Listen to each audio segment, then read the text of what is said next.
wider frame on E.P. Thompson and Raymond Williams. So that hopefully kind of sets the scene that we've planned this event earlier on this year, but it definitely connects with both what happened this week and actually things that we've always talked about within the research circle.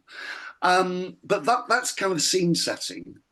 Sharon, can I just say over to you, and it's great that Liz is joining us today. And what we've planned is half an hour approximately of Liz and Sharon in dialogue, and then space for about half an hour's discussion, and then a break for 15 minutes. So that's the plan for the first half of this morning. Okay, so everybody's very welcome. Sharon, over to you and Liz. Thank you very much, Ian. And yeah, I'm delighted to be able to talk to Professor Liz. Well, we've been talking off camera, as it were. We've had several conversations, and I'm just delighted to have the chance to talk about some really important issues, I think. So I think what we started to focus on in our conversations was how much we've been caught up in the world that we're currently inhabiting in notions of progress, and how much we're interested in issues around some of the precarity and complexity of the modern world, and how we find spaces for self-regeneration in those spaces, particularly thinking about the role of lifelong learning, the role of education generally, and the importance of histories of education. And we've taken a very personal view of that, I think, Liz and I, in that we are starting to think about the importance of transformation for a sustainable future in the broadest sense of the words, and in particular the place of storytelling and poetry as a form of adult education. Our particular emphasis too is on the importance of voices, memories and storytelling for women, and particularly working class women, and as a means of standing in power. So I'm going to start by asking a question of Liz, if I could just kick us off, and then we'll take the conversation where we will. We may feature some of our own writing. We'll see how it goes.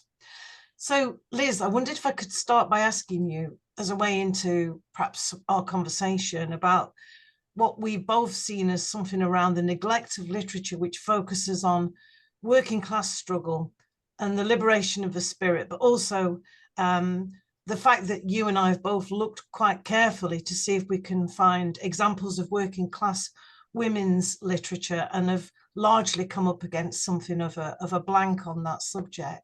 So I wonder if I could hand to you if you might want to comment on that.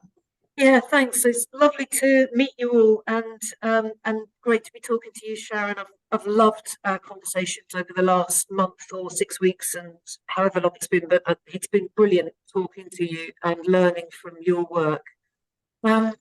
Yeah, that was a really interesting starting point for us to think about, is the kind of dearth of working class women's voices in the history of adult education, or in literature generally. And yeah, we were thinking about why is that? And one thing that I would suggest is that a lot of that really excellent writing from working class women actually went to television.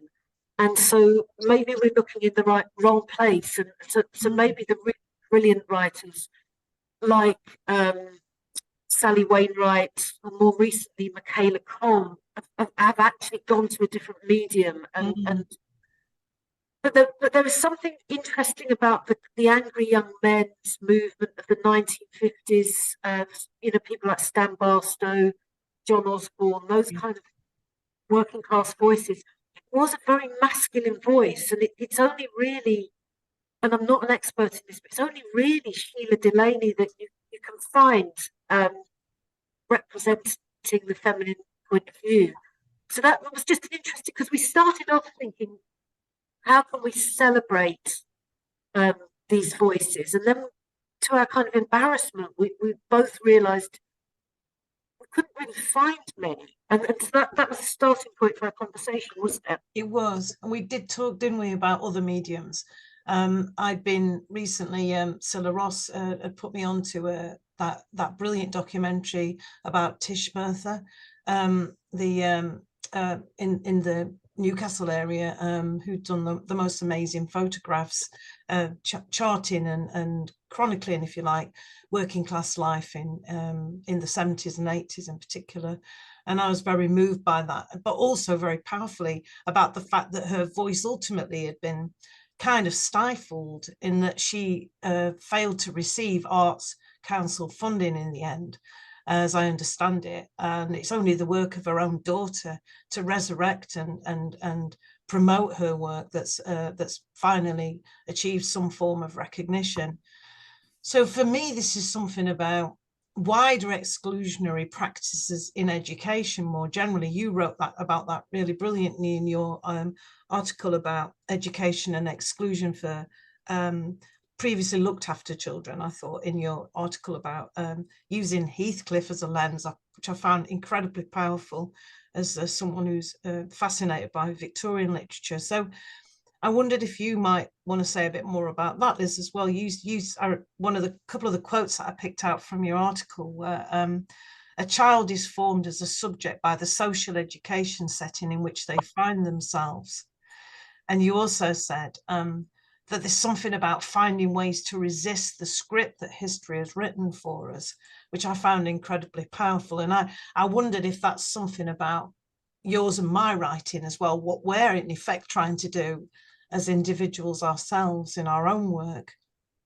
And that, I think it's no coincidence that we both come from a literature background initially.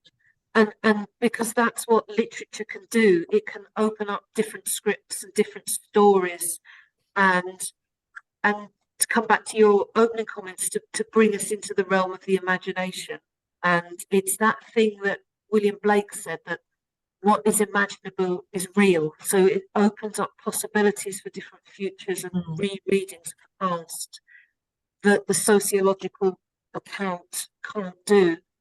And recently I've become very interested in the notion of time and temporality, and how that interacts with the political framework that we find ourselves in, and the way that the late capitalist neoliberal mindset is very much geared towards a simple version of the future, with a simplistic version of the future, and the way that compulsory education is geared to a notion of prosperity, which is clearly a fantasy, given everything that we know about the reality of what the future is likely to be in terms of the rise of the far right, climate change, the acceleration to nuclear war, that kind of thing. Yeah. And so I know people like Alan and Lyndon are on the call, and they'd have much better understanding of this than I have from a psychoanalytic perspective.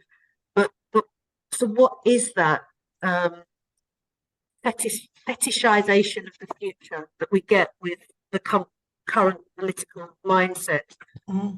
So I think what literature can do is rupture that and introduce different kinds of temporalities. Yes, exactly. Particularly, I use speculative fiction, and I'm a big fan of the writer Ursula Le Guin, and the way that she uses future framings as a way of looking at power in the present. And I love her work, where she particularly resists this notion of success and excellence. And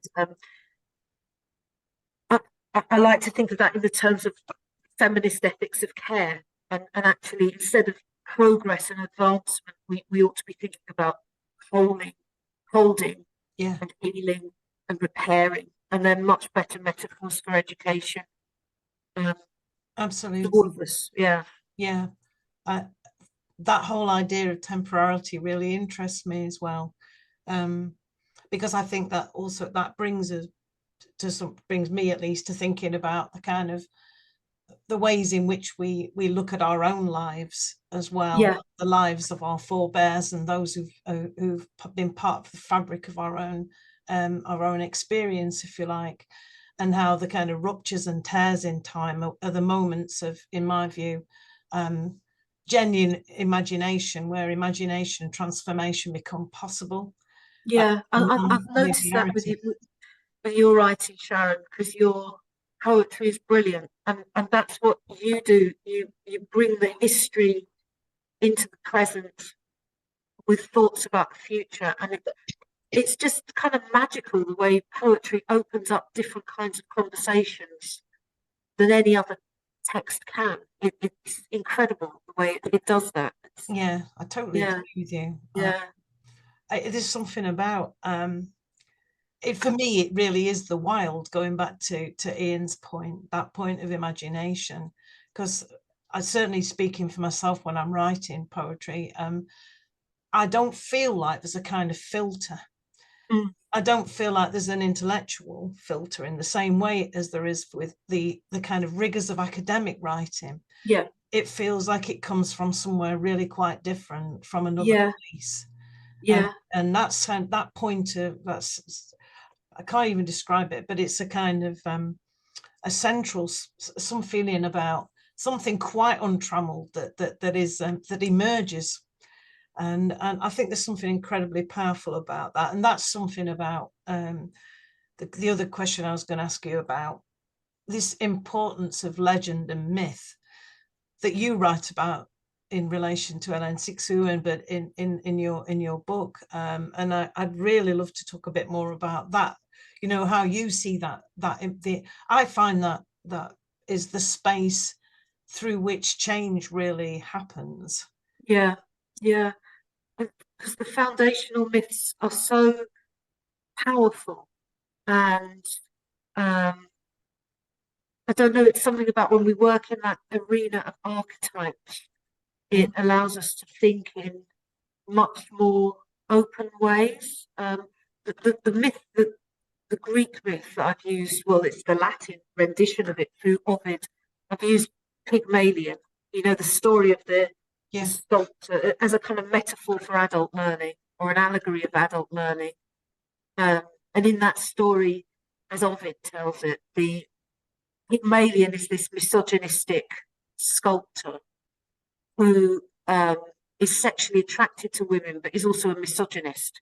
So he creates this image of a perfect woman himself in his studio. He can't bring himself to deal with the women on the island where he lives. So he creates this fantasy, and then Aphrodite takes pity on him, and this ideal woman comes to life, and she becomes Galatea, and that is the way where I've looked at that is the way that informs George Bernard Shaw's play Pygmalion, with Eliza Doolittle, being created by these two male educators, really, Henry Higgins and Colonel Pickering, and then the way that Willie Russell kind of transforms that into something much more agentic with Educating Rita. Although Willie Russell said he hadn't read that play, but it's kind of, that's what myth does. If at the point at which he wrote Educating Rita, he said he didn't know Shaw's play, but kind of there are these myths at work and archetypes at work at the foundation level of culture that speak through us and speak through literature. So it's kind of irrelevant whether we personally have dipped into different versions of them. They're encompassing stories, aren't they? Yeah, absolutely.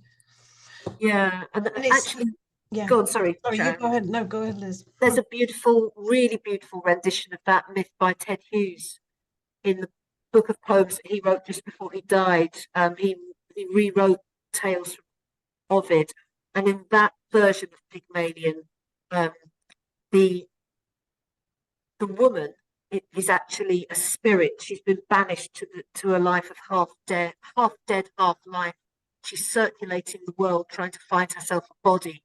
So she finds this, and in that case, it's not a misogynist. It's he loves women, but he's a woman phobic. I don't know what the word for that would be, but so she gets into the sculptor's body, gets into her hands, and then she makes herself a body that the spirit leaps into, and it's a much more hopeful version of what happens with adult learning, away from the idea of just reproduction, the institution reproducing its values, or the teacher reproducing his or her values. with the students. So yeah, That's and again, that's profound. poetry. Yeah, that's really powerful, and that is poetry. And I was just thinking that sort of made me think a bit about some of your work around autobiographical narrative, and how, in a way, you said giving your mother a voice. Yeah, talking to your mum in your book, Adult Learning and la Recherche Féminine. I found that really powerful. You said giving my mother a place in the text liberated my writing from the academic discourse. And that was something about both poetry, archetypes, and something about the wild and the tame in academia for me as well, whether that helped liberate a different part of your own writing, that dialogue you had with your mother. yeah. Virginia Woolf said, if we're women, we need to think back through our mothers if we want to write. Yeah. So I took that literally, and before she died, I interviewed my mum and then wrote the interview up, but using some of Alexic Sue's ideas to do that. And so with the wild, so I kind of personified death. My dad died when I was 3 months old, and so my mum, who's an older mum, she was 46, was left with the baby to look after, and no husband. And so I kind of personified and feminized death, and used that kind of wild narrative as a way into writing up that account with my mum. But what was really interesting is because the whole book was around adult education. Yeah. And it turned out when I spoke to her that she had in the months after my dad died, that a massive part of her own recovery was going to WEA classes in Sheerness Library. I grew up in a part of Kent. She's quite a deprived part of Kent on a little island called the Isle of Sheppey, and she studied H.G. Wells of all things, and she talks about that engagement with literature as a resource for her in the throes of bereavement. So it's very personal. It's a very personal. Yeah. What adult learning can do at its best is absolutely incredible. Yeah. Yeah, that is really powerful. That's really powerful. I guess I went through a sort of process myself of engaging with literature as a means of dealing with pain and loss, really last year, when after my close friend died on New Year's Eve 2022, very suddenly. And I found myself reaching back to my own poetry writing, going back to what I was saying earlier, through a writers group run on a Thursday evening every second week, and was quite alarmed at the thought of actually the title of the course, or the class, should I say, was Telling Your Story. And I realized that I'd actually turned my back on a lot of my own personal writing for many years, and immersed myself more latterly in both academic study of literature, because obviously I studied English literature. That was my first degree and probably my real love. But I think in lots of ways that took me away from being able to write about my own experience. I don't know if you can relate to that at all, but I found that the study of literature in some ways disenabled me, if that's a word, from actually writing and focusing on my own experience. And something about telling your story and thinking about memoir kind of at the right time for me, I think, just suddenly tapped right back in to some kind of deep imagination that I hadn't been able to access for a long time. And I found it immensely healing. There's something about an act of resistance in that. Troubles at work at the time, personal and emotional turmoil after my friend's death, and something incredibly healing and powerful about going back into some kind of personal imagination and allowing the words to just come out, like I was saying earlier, without that kind of constant academic filter. Judgment. It was genuinely quite a wild experience, a bit of a wild ride, and I wrote poetry that I didn't know was inside me, if that makes sense. And did you when you went to the writers group, did you conceptualize that in your head as an act of adult learning, or was it something different? I didn't, but but I felt that it profoundly was. Yeah, But in the sense of adult education as transformation, without sounding terribly, like worthy, and it doesn't really say enough, but it was something about that liminality and complicate the kind of complexity of that kind of adult learning. It's yeah, painful. It's not always fun.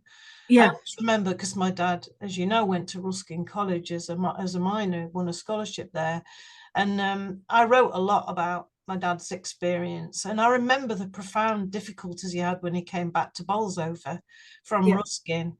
That sense of not belonging in either place yeah, anymore, neither at Ruskin truly, um, nor being part of the fabric of Bolsover, where he'd been a miner for 15 years. That really complex kind of tension, yeah, never feeling you belong quite in either place, but also where, as Mesereau said, talks about, that rupture. That moment of rupture is also the moment of growth and transformation. And I yeah. felt that last year, because it was painful, but also profoundly healing on some levels. So that's in Shaw's version of Pygmalion, he writes this really angry, incredibly angry epilogue to the play, which is very different to the My Fair Lady version of it. And it's all about that, the way that Eliza is left with nowhere to go, that she's, completely banished from her own community, or will never be accepted. So, just thinking about your dad's experience, um, uh, uh, that's literature kind of representing that better than sociology can. Yeah. Yeah. Um, I think no, there's something about what you said in your article, that you wrote. Fiction illuminates the human story and human issues in ways other discourses cannot, through yeah, holding up a mirror to everyday experience. And I felt that really powerfully in my own writing, and certainly reading yours. It's something about it. It did feel like an act of resistance, and yeah, and it also brought to the fore for me that feeling of, I call my book of poetry a tear in the fabric of time, because time for me is never really linear. I yeah, just feel like there's kind of glimpses of the past in the present, and also some sense of circularity a lot of the time as well. So yeah. that's been really important for me. Are you going back to the Wuthering Heights work that I did? I mean, that's about kids rather than adults, but Mm. there's all sorts of reasons why children who have been looked after or previously looked after um, bomb out of school. The exclusion rates are terrible. They fail. It's a disaster when you look at the stats. Despite actually the Tories put quite a lot of money into this and gave schools quite a lot of money for the kids, but while also creating this appalling curriculum, which means they can't possibly access it. So Yeah. exclusion route really. But what I wanted to do with Emily Bronte's text was just kind of look at Heathcliff and look at the way that as this foster child is brought into this household, which I've read as a kind of educational system, but he's got nowhere to go. As he's framed as a bad apple for everyone in that Yeah. situation, Yeah. and there's no way he can. There's no way he can escape. And Maggie McClure wrote this wonderful article called something "Becoming a Problem in the Early Years," where she used discourse analysis and a Foucauldian lens to really look at the way kids as young as 4 are created as a problem Yeah. by discourse in the staff room, by the lunchtime supervisors, by the teachers, by the other parents. And they're kind of trapped. Once they've walked into that bear trap, there's nothing they can do, because all of their actions are then read, as she says, metonymically.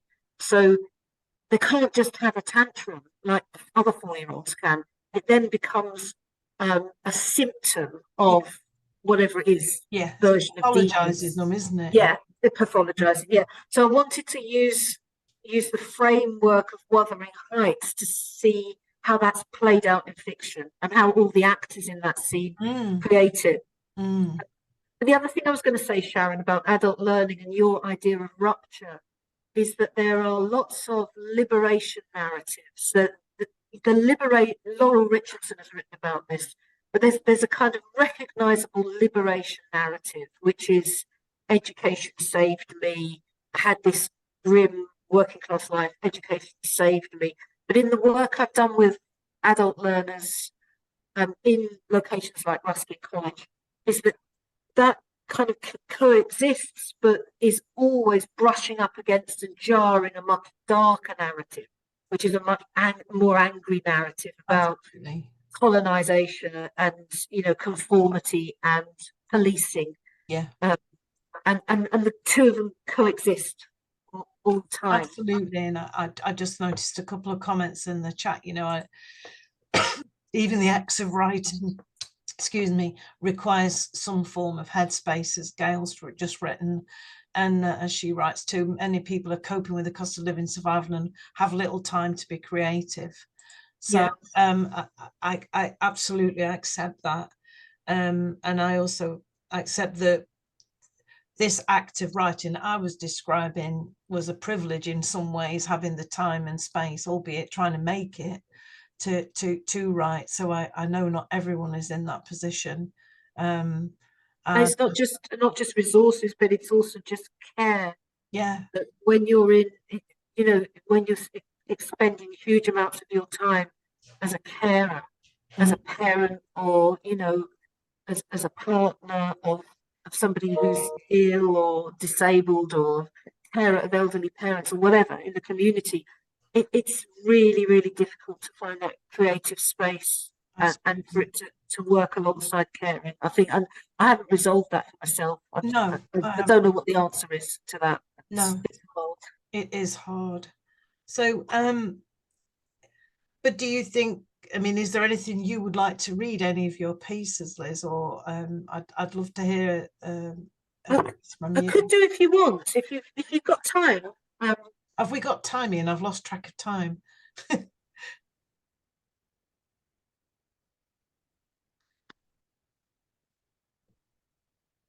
You're on mute, I think, Ian.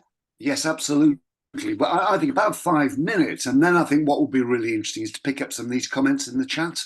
Yeah. Because as I'm listening to Liz, Sharon talking, and I'm also looking at the thread.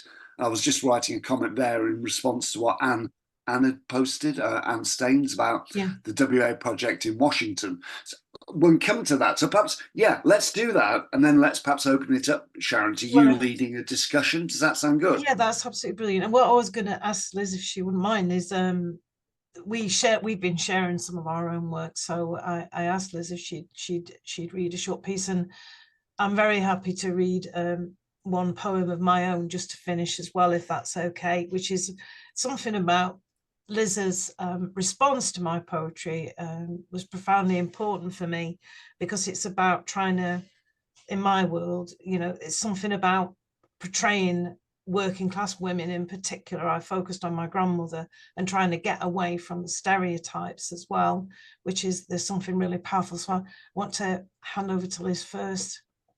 Okay, so if I just do one page, and I'll be quick, and then because I want to hear your poem, Sharon, because it's so powerful.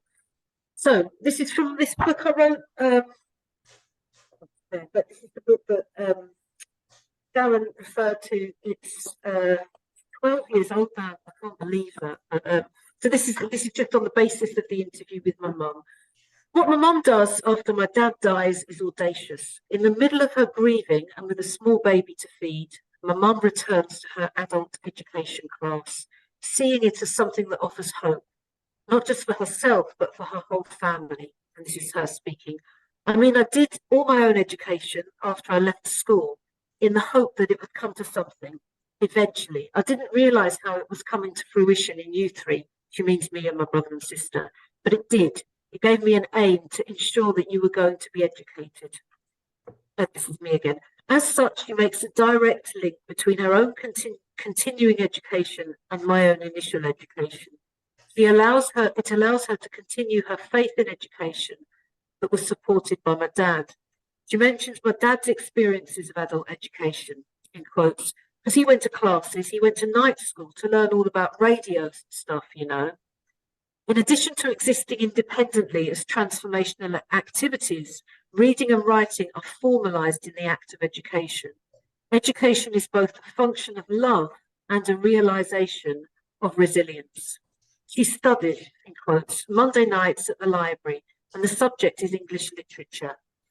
She says, we were doing a whole series on H.G. Wells, and I really enjoyed it.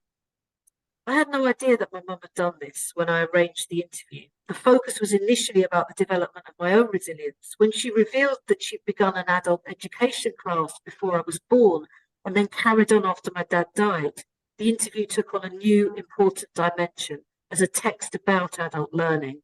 What it provided for her was hope. And I'll just finish with a quote from her. She said, hope that there was a future, hope that there was something. It gave me an aim to ensure that you were going to be well educated. Beautiful. Thanks, Liz.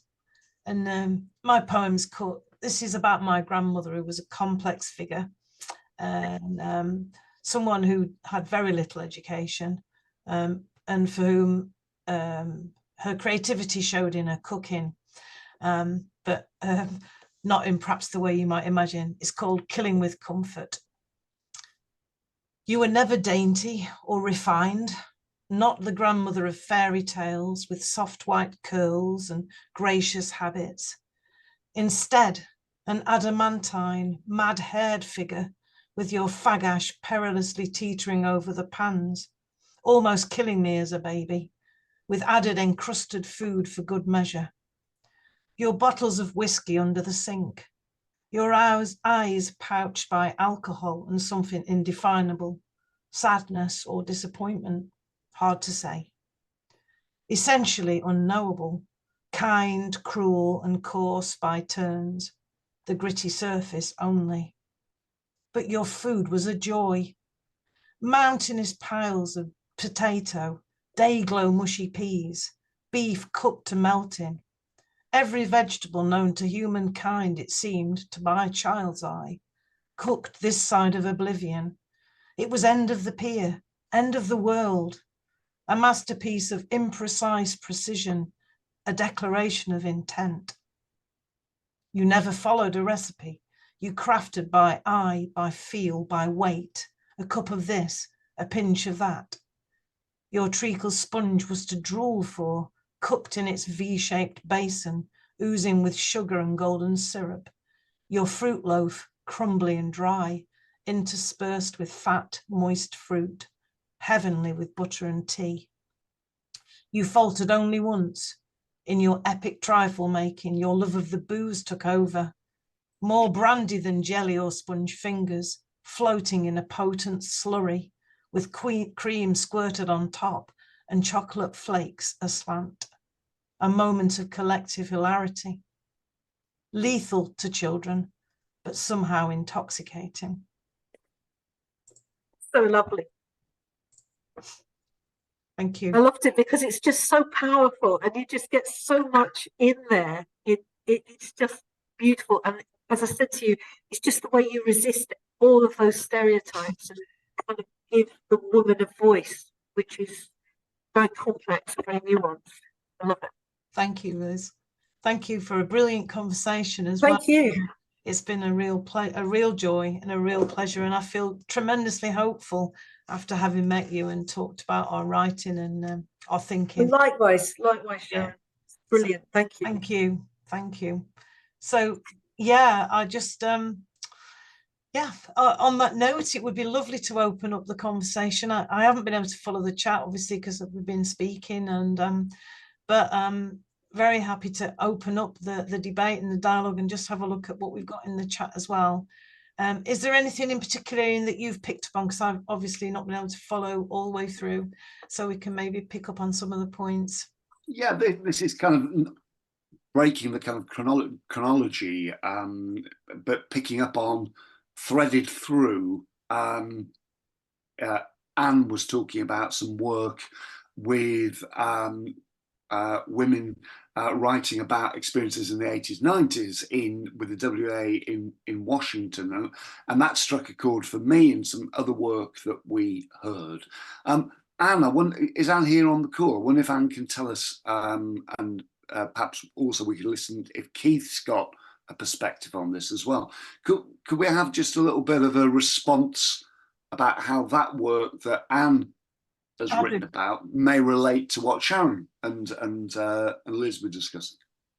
Yes, please. I don't know whether I can't see Anne at the moment. I can see Anne is here, but he's not, if you know what I mean. He's like off camera and muted. Yeah. Keith, I can see you've unmuted yourself, Keith, and you're holding it up. Great. Keith, tell us about... I'm holding the book. Brilliant. The launch is next Wednesday. It's actually something that's grown out of the WEA in the Northeast, because the WEA have centralised in quite a difficult way, and they've closed down regional committees. And the volunteers who were very active in the WEA, including some of the former staff, didn't want that to end. And so we've carried on. We've set up a separate group called Never Stop Learning. And it's been lovely because people have got together and have shared stories. And Washington's particularly good in the sense that it was the first women's branch of the WEA that emerged, because there was a lot of people came to Washington Newtown when it was set up, and there was no childcare and there was no opportunities for learning, and they took control of that and became a very formidable group. And we hope we will have a number of those people from that time speaking on Wednesday, and anybody who's in the Northeast will be very welcome at that. Brilliant, thanks. And thank you ever so much, Keith. And Anne, I can see you now. Good to see you. And I wondered if you wanted to perhaps build on what Keith's just said, or respond to anything that Sharon and Liz were just talking about. Thank you, Ian. Yes, I really enjoyed hearing Sharon and Liz, and it's made me reflect a bit on our booklet. We got a grant to publish it. We've just got 100 copies, but it is an account by mostly working class women who were very engaged in setting up this democratic branch. You know, they decided what topics they wanted to study. They selected tutors, so that it was very self-determining. So it was pretty innovative, and faced quite a lot of obstacles to get resources. And, you know, particularly, as Keith was saying, with the creche, you know, we had a great time, though. I can just remember great fun, laughing an awful lot of the time. We had great trips out that we self-organised, you know, learning trips so people could get away from their families and enjoy learning together. We studied the Lakeland poets and all sorts of things that people were interested in, that they wanted to look at. And were you one of the tutors, Anne? I was one of the tutors. Yeah. It's made me think about, you know, I haven't included really how much I grew as a result of working with those women and doing all the research for the teaching as well. Mm-hmm. You know, it was a great experience. You know, it was an exciting time, which is why we've called it the time of our lives. You know, one of our students and one of the volunteers has written about that, how it was, as she sees it, the time of her life. You know, there were a lot of opportunities then, even though there were barriers as well. Oh, I'm so sorry, I've just got a delivery. Don't worry. I mean, I can see here that Lyndon and Fergal's comments about, you know, just emphasising joy and pleasure. But as I was listening, something that's got me thinking, and perhaps there might be brief time space to talk about this and how others felt, is the elements to do with risk and opening ourselves up if we're working with groups of students. Those things about our own vulnerability, our own risk, and how that related to work with students. And so, Sharon, Liz, I don't know what your thoughts were on that. As I was listening to your poem there, Sharon, and Liz's writing, I was thinking, you know, how that may be used working with a group of students who maybe invited themselves to write about their own experiences. But you sharing, how would you feel in the sharing of that, in a working with a group? Do you want to say, Sharon, or shall I? No, please, if you reply. I've written about risk in terms of writing about adult learning and about researching adult learning, because I feel that drawing on the English literature and also doing what I call naked writing, so I use the term from Yeats, but when you strip writing of all of its academic references, which form a kind of protective clothing, you put yourself in a position of risk. So I've written about that a lot, but it's a really interesting question, Ian. I haven't really thought about it in terms of teaching, maybe because I just do it, you know, it feels much more natural. And before I was at Northumbria, I was at Birkbeck, and I taught this lovely course on the BA in psychosocial studies. I taught this module called Inscriptional Practices, which was all about writing in its different forms. And I suppose I crafted a lot of that around risk and encouraged authenticity, which naturally involves risk. So it feels less risky in teaching than it does in research, because the academia is so locked down with pretentious, well, you know what it's like. You know, it's just the pompous, pretentious edifice that we all have to operate in, that's monitored by the ref and all of that nonsense. So it feels like more of a glorious risk in teaching, and it doesn't feel as dangerous as it does with research. Sharon, I don't know. Yeah, just I think that's a really interesting question, Ian, and I realise that I use very little of myself in my current teaching, which says a lot more, I think, about where I'm at and what I teach and the way I'm required to teach than I would really like to say. I do try to bring a personal perspective, especially on sociological issues. I teach a lot of students from China around educational leadership, and so often there's a kind of a very particular view of Britain that bears no resemblance to my own experience. So I do try to bring some of those elements in. But in terms of creativity, I think the best experiences I've had were in further education, and I was very struck when I worked on a women's returners course. So it was women coming back to education after a break for whatever reason. And that was incredibly powerful and complex and challenging and risky for me and for them. And I think there's something incredibly powerful about Raymond Williams talks a lot about how he learned through his own adult education, that was his real learning experience, teaching others, being part of the writing process himself, as Tom's just put in the chat. I think in the many, as he suggested, worker-writer groups, 70s and 80s, you know, the tutor was required to be part of the writing process. And I think there's something honourable, authentic and real about that. So, you know, I just wanted to reflect back that I do think, sadly, I think academia, for many of us, speaking for myself for a moment, doesn't give us that space for deep authenticity that I know I'm looking for at the moment. Yeah.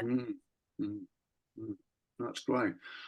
Sharon, but over back to you and Liz to see whether there's other things that other people wanted to respond to. So that was just, and I'm really interested in reading Tom's comment that you've picked up on as well.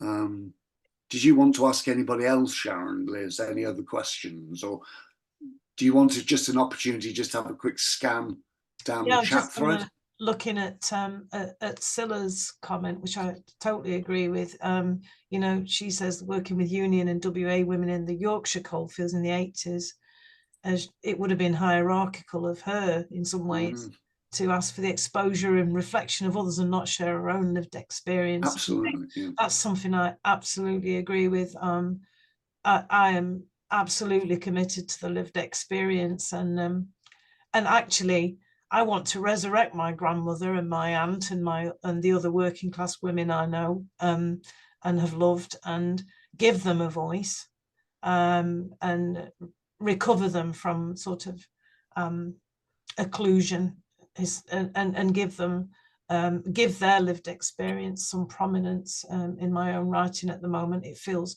really important to do that. Well, I agree with everything that Sharon's just said.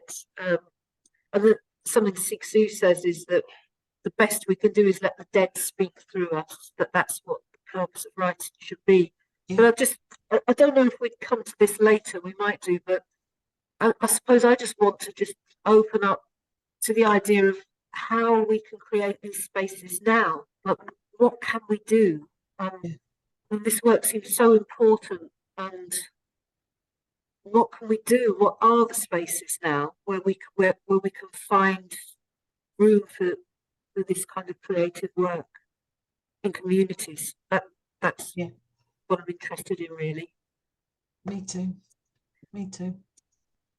I think certainly the result. I mean, I can see Fergal's question, which is absolutely on the money about the publication that Anne and Keith referred to. What would be great if that's going to be available as a digital copy, to circulate that to people as a follow-up to today, just as a one resource to just as a creative resource for people to look at and see. So that sharing out of that would be great, wouldn't it? It would, and just reflecting on what this has just said, I think it makes it even more important, Ian, going right back to the start when you opened the conversation today, for us to keep pushing hard about these kind of really emancipatory views on lifelong learning and adult education, however we define it. The terms seem inadequate, but the idea of not allowing ourselves to lose that fight over alternative spaces, which is so vital at the moment, and getting into community with people, not for them, to write together. I think this feels more and more important. Definitely. At a time when so much of what we've has enabled that is under threat or gone. Yeah, I don't know if the university has any capacity anymore to do that. There ought to be capacity through the idea of the civic university, but I don't see that. I don't know if anybody else. Yeah, needs to be something else.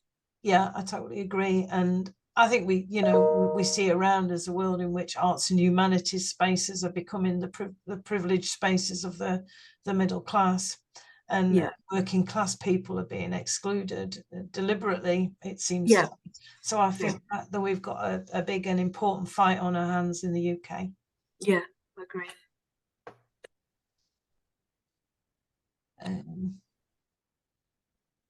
Does anyone else want to ask either of us any questions, or is this the point for our break, Ian? I don't know what you were saying earlier.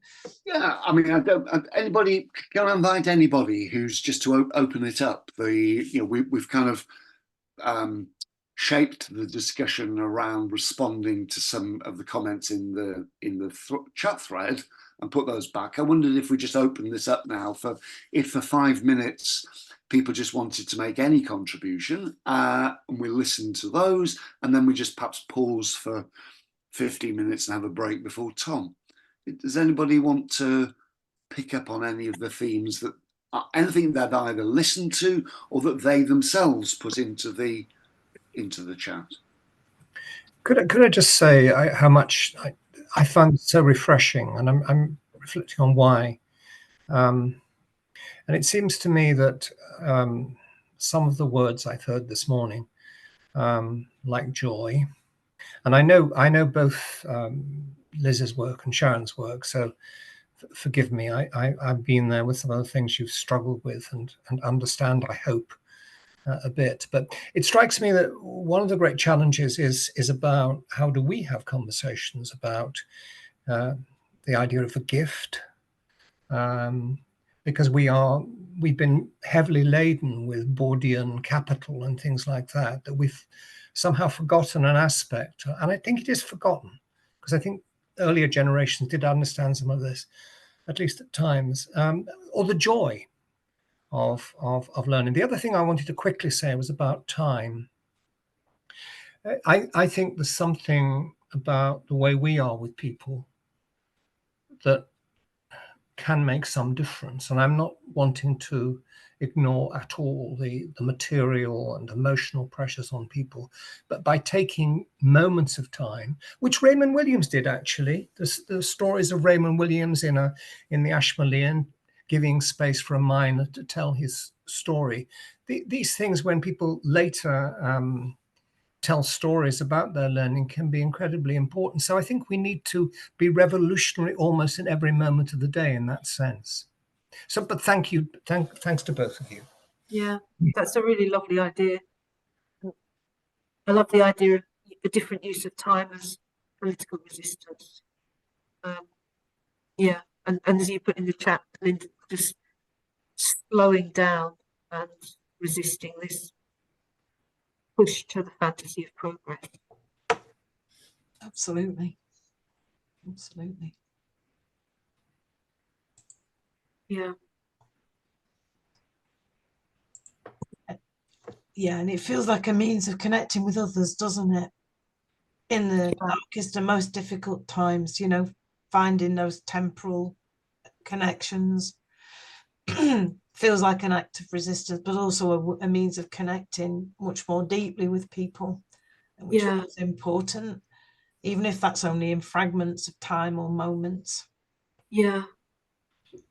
Yeah, maybe adult learning is the place where I feel so kind of defeated about compulsory education and the very tight nexus between the future, a fantasy of economic growth, and education.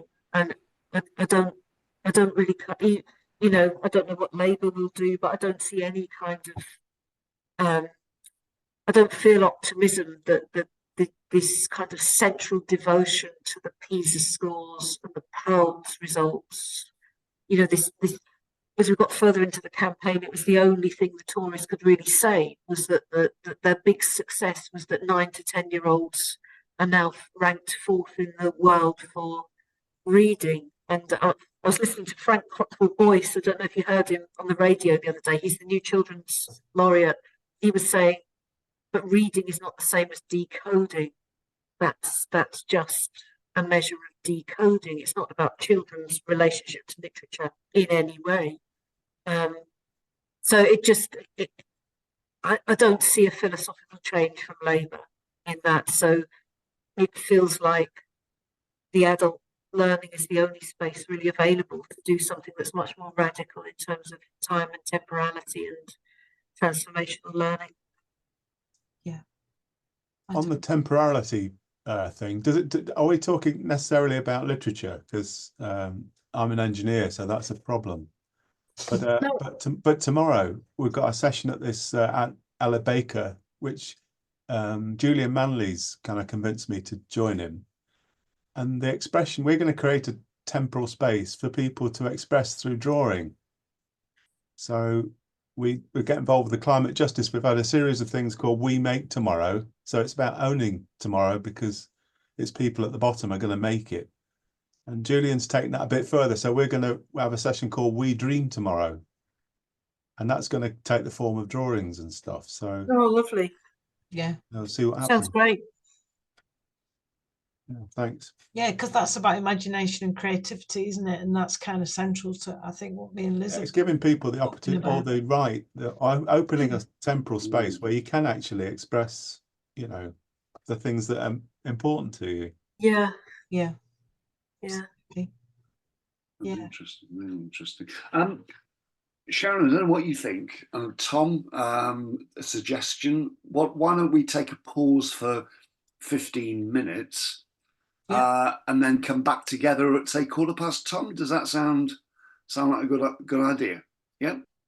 So if we all go, just get a tea, have a wander, whatever, and see everybody in 15 minutes' time. Okay. Thank Thanks you. ever so. Hello. Hello.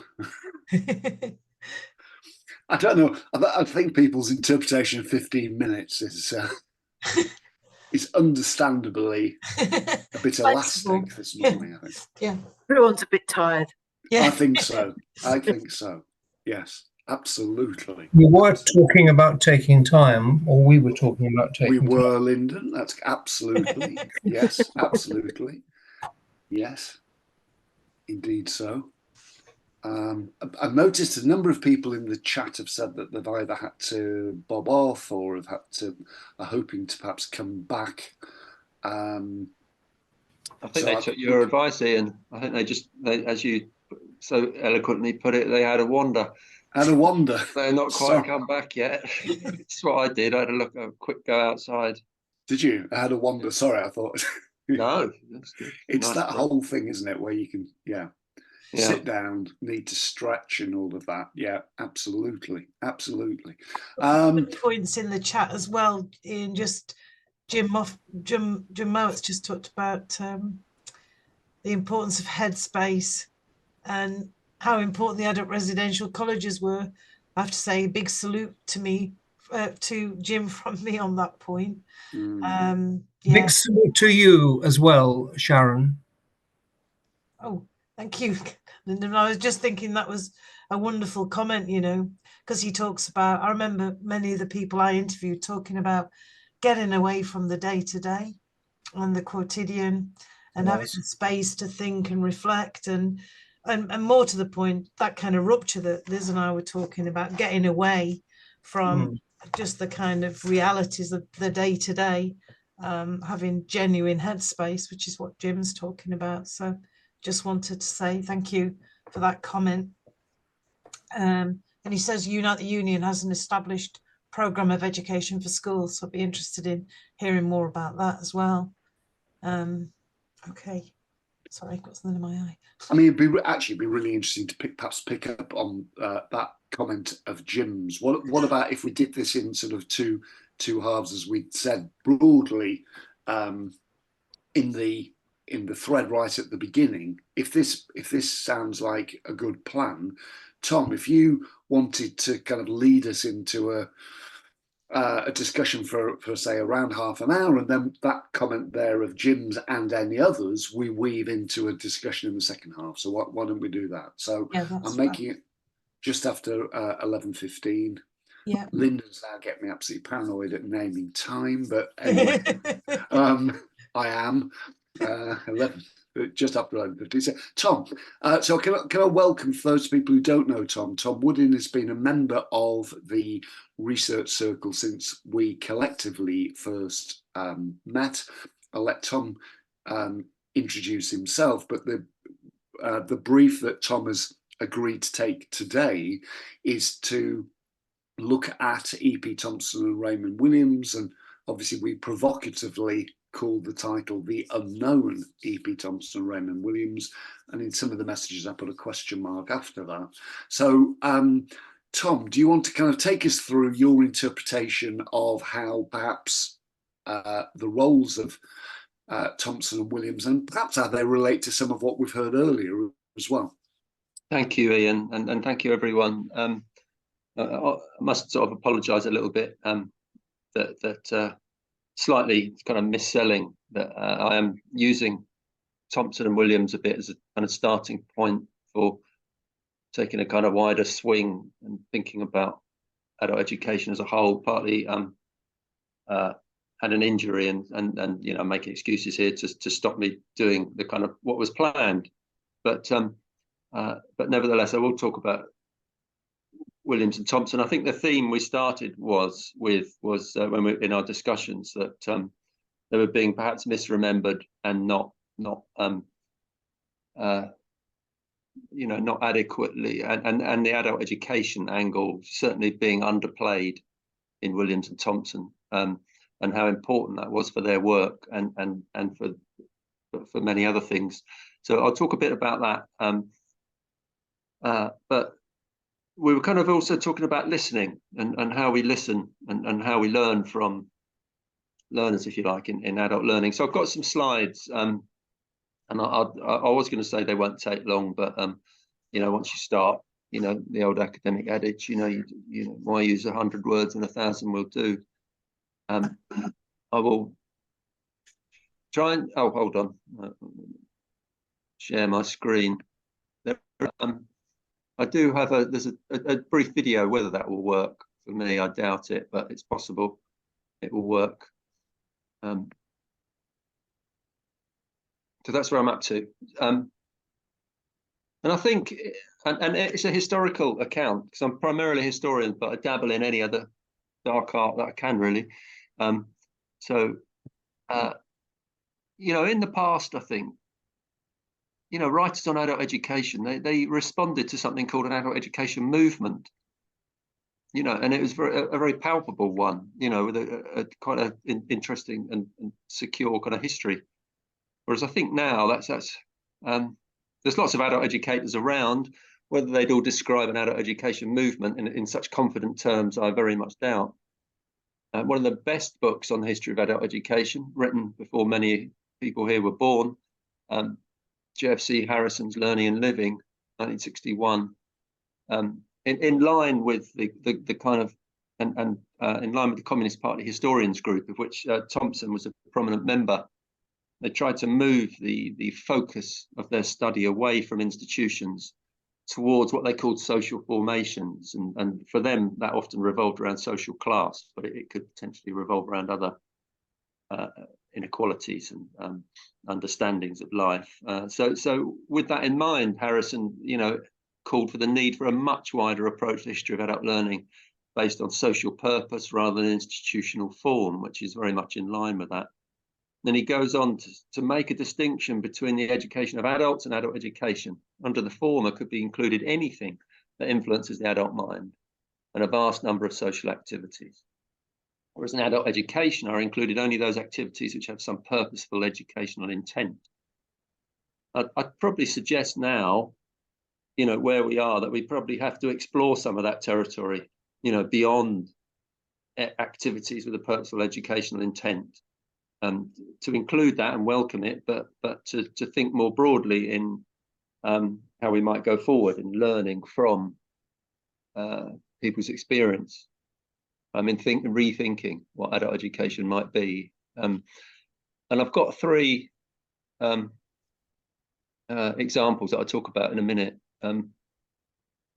Obviously, Williams himself was quite keen on, you know, in his keywords entry, emphasized that history could teach or show us most kinds of noble past and almost every kind of imaginable future. And I've put a few warnings in this presentation, given the day that we're on, this historic day after a very rare occurrence of a Labour landslide majority. The last one, so I've got some quotes in there from Tony Blair to remind us about the trajectory of the last one, as it were. So Blair certainly, you know, in justifying the Iraq War, this was, but said there's never been a time, this is quite common kind of way of thinking among policymakers, there's never been a time, except in the most general sense, the study of history provides so little instruction for our present day. And it might not give us direct instructions, it may not give us direct lessons, but it certainly outlines kind of tensions, contradictions, possibilities, ideas that we can work with that are certainly not dead, you know. What the Labour Party will do, again, another warning here, they did set up the Labour Party Commission on Lifelong Education, that had some interesting ideas in it, but inevitably I think that the emphasis shifts towards the kind of economistic kind of view of society and this idea of skills, you know, skills in a very technical way that's going to deliver the Labour Party's industrial strategy. Similarly, I was like Tony Blair's quote on the book on the WEA in 2003, where he foregrounds we live in a competitive world where skills are the key to maintaining and improving our standards of living. Then he goes on to all the other things about learning and education that it can do, you know, about quality of life, citizenship, social exclusion, you know, which had its possibilities in those ideas, but clearly foregrounding skills was, for many of us, would be slightly problematic, I think. even though you don't want to undermine it entirely. So looking historically, just very briefly, like I said, I'm taking quite a broad swing here. Adult education in the 20th century, I have one slide. The 1919 Ministry of Reconstruction report, which the recent commission took its cue from, led to the establishment of these responsible bodies to deliver adult education through local authorities, voluntary organisations, universities, built on many examples and a widening recognition of adult learning in different arenas. There was a broader kind of social shift taking place, that people were kind of meeting and talking to working class people, not least in the trenches in the First World War, in classes, through the labour movement, and that was, I think, quite significant. That kind of awareness that people were human or could be communicated with across class divides, and that could be quite a liberation, really, on both sides of the divide. Equally, the Ministry of Reconstruction report, in some ways, is very kind of Whiggish and likes to, it's got a very idea about progress, about creating an educational system and institutionalizing adult education, which perhaps, in the long run leads that kind of thinking, perhaps, leads to the marginalization of labour and social movement. The quote there, in the absence of earlier stages of training, experiments in adult education were often resembled attempts to roof a house before the walls had been completed. They were forlorn if heroic enterprises, very patronising about the kinds of initiatives that took place throughout the 19th century. And whereas they're looking at that it would find its proper place as one element in a training which extends through childhood and adolescence to manhood and womanhood. And it gave rise, of course, to lots of debates about workers' education, about standards, liberal education, class, gender, race, ultimately. It has quite a heroic history in some ways as well, doesn't it? But it's very innovative and creative on the one hand. But on the other hand, it was always kept at a distance. It was always extramural. It was always, and part of the problem, I guess, today is that, the widening participation agenda has taken parts of that, reconfigured it and incorporated it into the kind of system or the thing, as Thompson or William Blake would have called it. In a way that then undermined adult education. Sorry, I jumped then, didn't I? Oh, I'm not doing it on the proper slides, am I? Can everyone see this? Yeah. Yeah. Okay, I'm doing it on the yeah. Sorry, I've got the wrong. How do you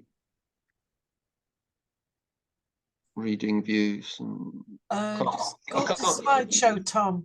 Yeah, I know, but I can't get at it because we can read them all right anyway. It's hidden. Yeah. You know what I mean? It's hidden behind you are sharing screen. Yeah, you can read it. Okay. Okay. All right. If anyone can't, just shout and I'll find a way of doing it. So I've got three starting points.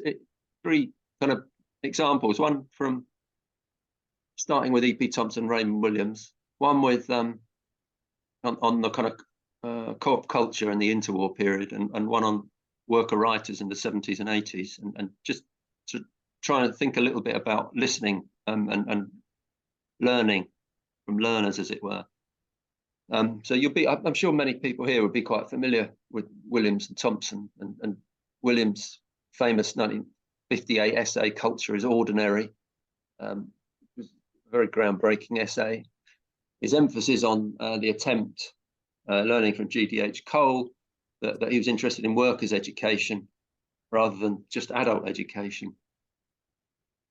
And adult education for Thompson, I've quoted from an essay that you should read if you haven't. It was called Education Experience, 1968 lecture at Leeds, and he reflected on adult education, in which he says that it's characterized by mutuality and dialogue. All education worth the name involves a relationship of mutuality, a dialectic, and no worthwhile educationist conceives of his material as a class of inert recipients of instruction. What's different about the adult student is the experience he brings to the relationship. This modifies, sometimes subtly and sometimes more radically, the entire educational process. It influences teaching methods, the selection, the maturation of tutors, the syllabus. It may even disclose weak places of vacancies in received academic disciplines and lead on to the elaboration of new areas of study. And I should say, in those days, still they were writing with a he rather than a she, or in neutral term. And both Williams and Thompson testify to the fact that students would tell their personal stories. They would bring in autobiographies. They would bring their own notes. And Williams notes the key words. You know, he used notes and something from the Oxford English Dictionary, wasn't it, that a student of his brought in to a class. But then in a much wider sense, that they learned something about the purpose and understanding of the world. They learned a sense of history, I think, from their learners. It created a problem for Thompson that between this tension, as he describes it, between experience and education.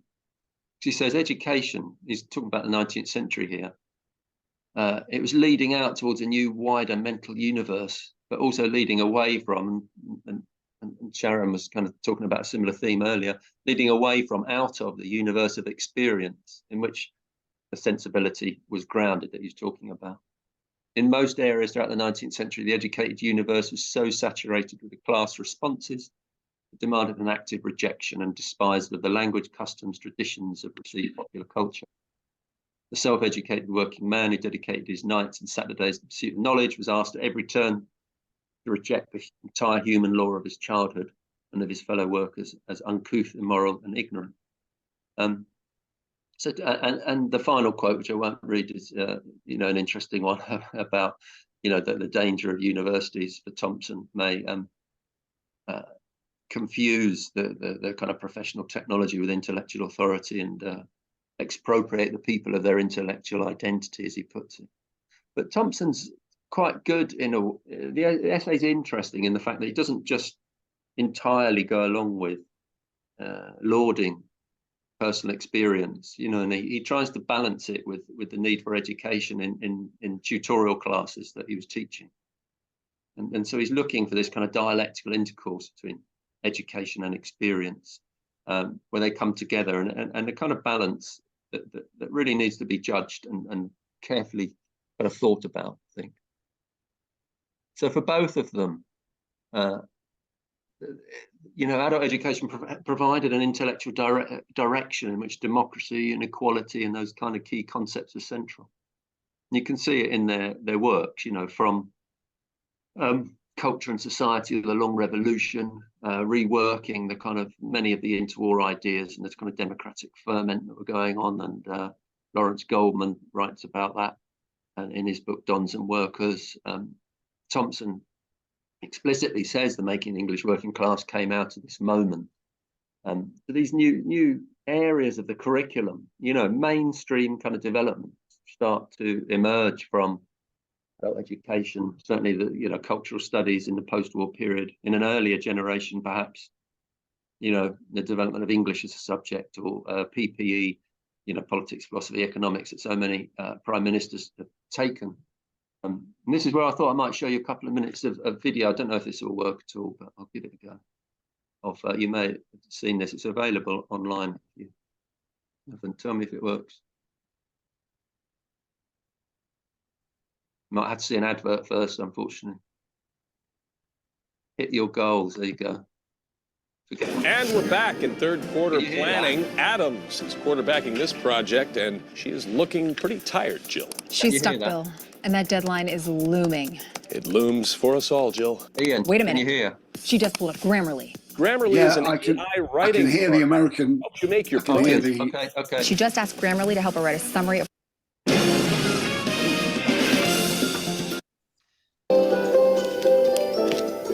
By this time, we were earning our livings. We were of an age, we were no longer students. We were setting up our own household, having our own children. We met people on equal terms. And one of the things that you discover is how very ordinary students are, that a lot of the people we met who were engineers or nurses or factory workers knew a lot more than we did.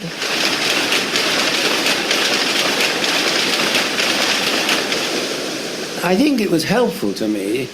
Both Dorothy and I did get involved with the Workers' Educational Association and the adult education movement after the war, as indeed did other people like Raymond Williams and Richard Hoggart, and you could go on with a whole list of them. And this business of being a kind of hyphen between academe and more general public, and of learning from working people, because one could still do that in tutorial classes then. You know, you had people who had active experience with the textile industry or the mining industry who would come along to the class.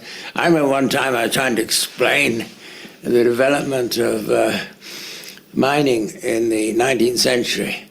And one of the miners in my class, I said, "Oh, well, let me have the chalk, Mr. Thompson." And he came out and took over the chalk and started to explain it with beautiful diagrams on the board. And I don't only mean that sort of thing, but I mean actually attitudes, a deep and profound skepticism about the official record.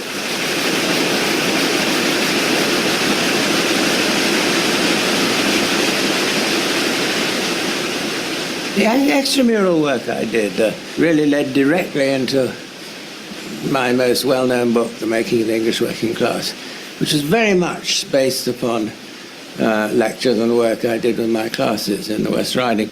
I had a somewhat intolerant attitude towards the academy. I had a sharp resistance to academic formulations of what the problem was, you know, the whole sort of statement of the problematic as it appeared in the academy. I am seeking to rescue the poor stockinger, the Luddite cropper, the obsolete handloom weaver, the utopian artisan, and even the deluded follower of Joanna Southcott from the enormous condescension of posterity. Their insurrectionary conspiracies may have been foolhardy, but they lived through these times of acute social disturbance, and we did not. Their aspirations were valid in terms of their own experience, and if they were casualties of history, they remain condemned in their own lives as casualties. It was a rather... Okay. Now I've got to work out how you get back to the slides. I have no idea how to do that. I hadn't thought of this. Oh, there you go. Can you see that? Yeah, are we back to the slides? Yep. Oh, look, I'm becoming technically kind of competent. This is quite impressive. So you could see the kind of learning, you know, very conscious learning that was going on, and perhaps an intellectual extension, you know, based upon those ideas and based upon his own research, as it were, taking place. So my second example is just relates to, which I must probably start speeding up now. The kind of cooperative culture in the interwar period, I think Williams was very influenced by, and he felt great loss after the war that things were becoming more institutionalized and movements were slowly waning to some extent. You know, and he laid great store, didn't he, on organizational culture, as I think he called it. And the co-op would be an example of that embraced such a wide diversity of cultural forms, you know, from classes, reading groups, libraries, lectures, social activities, entertainment, propaganda, you know, literature, children's groups, there's cultural provision, sport, and it goes on and on and on. And another example I could have talked about that's quite interesting, that would link to the last session to some extent, is the Women's Co-op Guild that produced these two fascinating books, Life as We Have Known It and Maternity, the first one introduced by Virginia Woolf, in which they're actively campaigning, but they're doing so on the basis of working class women's experience. And so people are writing in about their lives from around the country, and they're putting these together to project the kind of co-op and the women's co-op guild arguments around maternity and gaining benefits and from the state, and that kind of model has not gone away. You'd find lots of other examples where campaigns can effectively utilize personal experience. I remember Hugh Bynan talking about the campaign against open cast mining some years ago. Did a similar thing. I was going to talk a bit about the cooperative pageant. In the mid 20th century, they started organising lots of pageants. So I thought that was it provides quite an interesting example, really, of how learning, and I mean, I know this is taking adult education quite wide, but I think it's interesting. And you can see very much in the kind of co-op, I've just put lots of numbers on this slide, I'm not going to read it all out, but you can see the kind of diversity of events taking place. You can see all the different groups, branches, and that kind of organizational culture, and the co-op always loved to talk about numbers, how big they were, and how many performers, volunteers, and sandwiches were eaten on a day, and all this that kind of material stuff is very important to the co-op. And they could organize this. I mean, they booked it late 1937. You know, you book, as it was called then, the Empire Stadium, Wembley, in late 1937. You organize a huge pageant for 1938. And the pageant itself, it starts with a scene from Merry England, with children and others dancing around the maypoles. And then all of a sudden, a loud siren, this may sound familiar, a loud siren appears and a huge chimney belches out smoke, and Merry England's destroyed with the coming of capitalism. And you can see there an exploited child putting in a good shift as a exploited labourer in the bottom corner, and the big capitalist with his pound sign and top hat is wheeled on, and the machines on the left come in to destroy Merry England. Out of this, of course, you've got people like orator Hunt and the Luddites and many of the people that Thompson wrote about. You can see the kinds of links to the interwar, to the post-war, and then you get, and then they talk about war, and again, you know, and ultimately, there's a proclamation at the end where all the free countries where the cooperative movement is still thriving are supported, and they proclaim the need for democracy and other things against the rise of fascism. But you can see here on the right these two pictures, two kind of groups. There's the kind of war ballet and the ballet of mourning women that were organised. Most of them were cooperators, but they were organised by Margaret Barr, who'd been a student of Martha Graham, you know, and the pioneer of contemporary dance. So it's quite an interesting example of how kind of amateurs and professionals work together in a way. I mean, the co-op was so big at the time, they had no worries, and there were lots of kind of communist and left-leaning intellectuals and others who were willing to support them, but they could hire these people. So you can see, you know, Andre van Giesengem was very important, Montague Slater, Alan Bush, Margaret Barr, and a quote there at the top emphasizing the role of the kind of proletariat in a way, from Andre van Giesengem, I think that's how you pronounce his name. But then below that, you can see that there's the way they hired these people, but they kind of used them in a way. So yes, when they needed them, they hired a couple of male voice choirs from Wales. But largely it was seen as a way of developing what they called here, you know, thousands of ordinary men and women cooperating to build a successful pageant. You know, Rose Simpson of the Women's Co-op Guild emphasises that it shows the potentiality of the cooperative movement to develop its own arts So there's this kind of productive relationship going on between the amateurs and the professionals, if you like. They're kind of breaking it down a little bit and just out of sight there. I mean, it won't be a surprise that it was, I think, a model for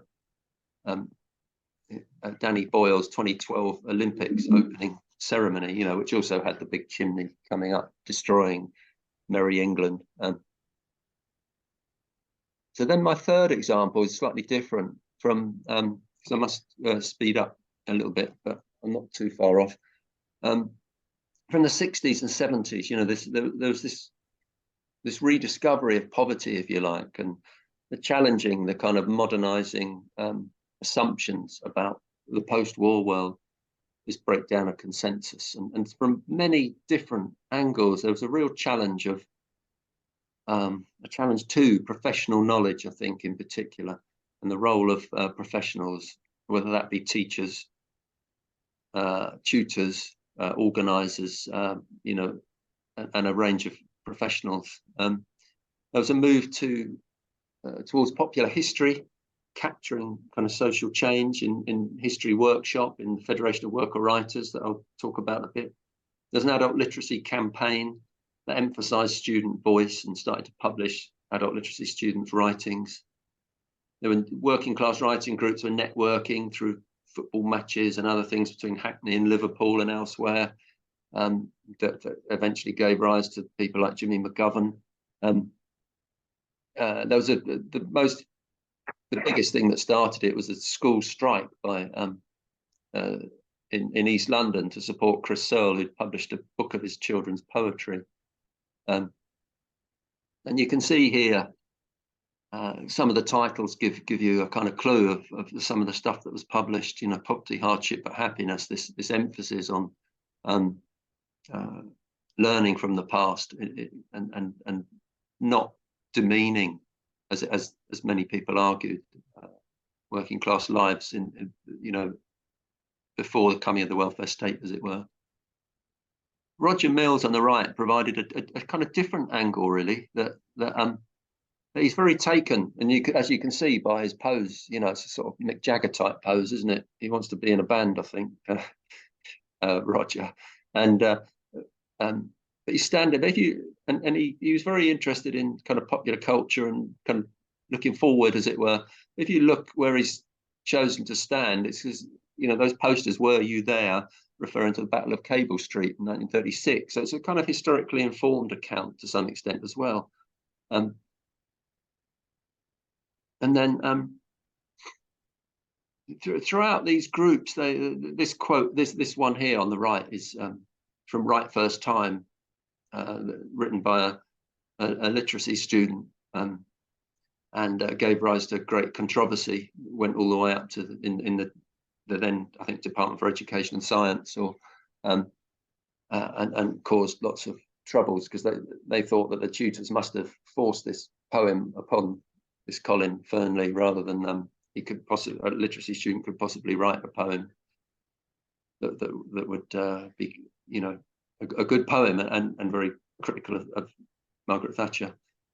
So they emphasised, they really wanted to learn from, you know, this idea of the kind of experiences that had been hidden. They wanted to listen to people's voices, they encouraged writing in a wide range of forms. And initially you find when people start writing, they don't always have a form. They're just bits of writing that then, if they keep with it, may develop into a particular kind of form.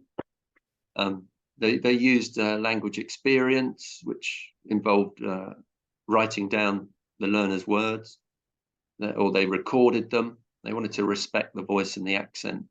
There was a lot of support for, you know, personal expression, not just the technical, the social, in bringing people together and showing that these things could be done, as well as emotional at times in groups. You know, I remember someone describing a woman in a writing group who'd worked on machines all her life, and her fingers were really knackered and couldn't really write or hold a pen properly. So they kind of all wrote it for her, as it were, but they were her words, you know. And all this took time, and we talked about time before.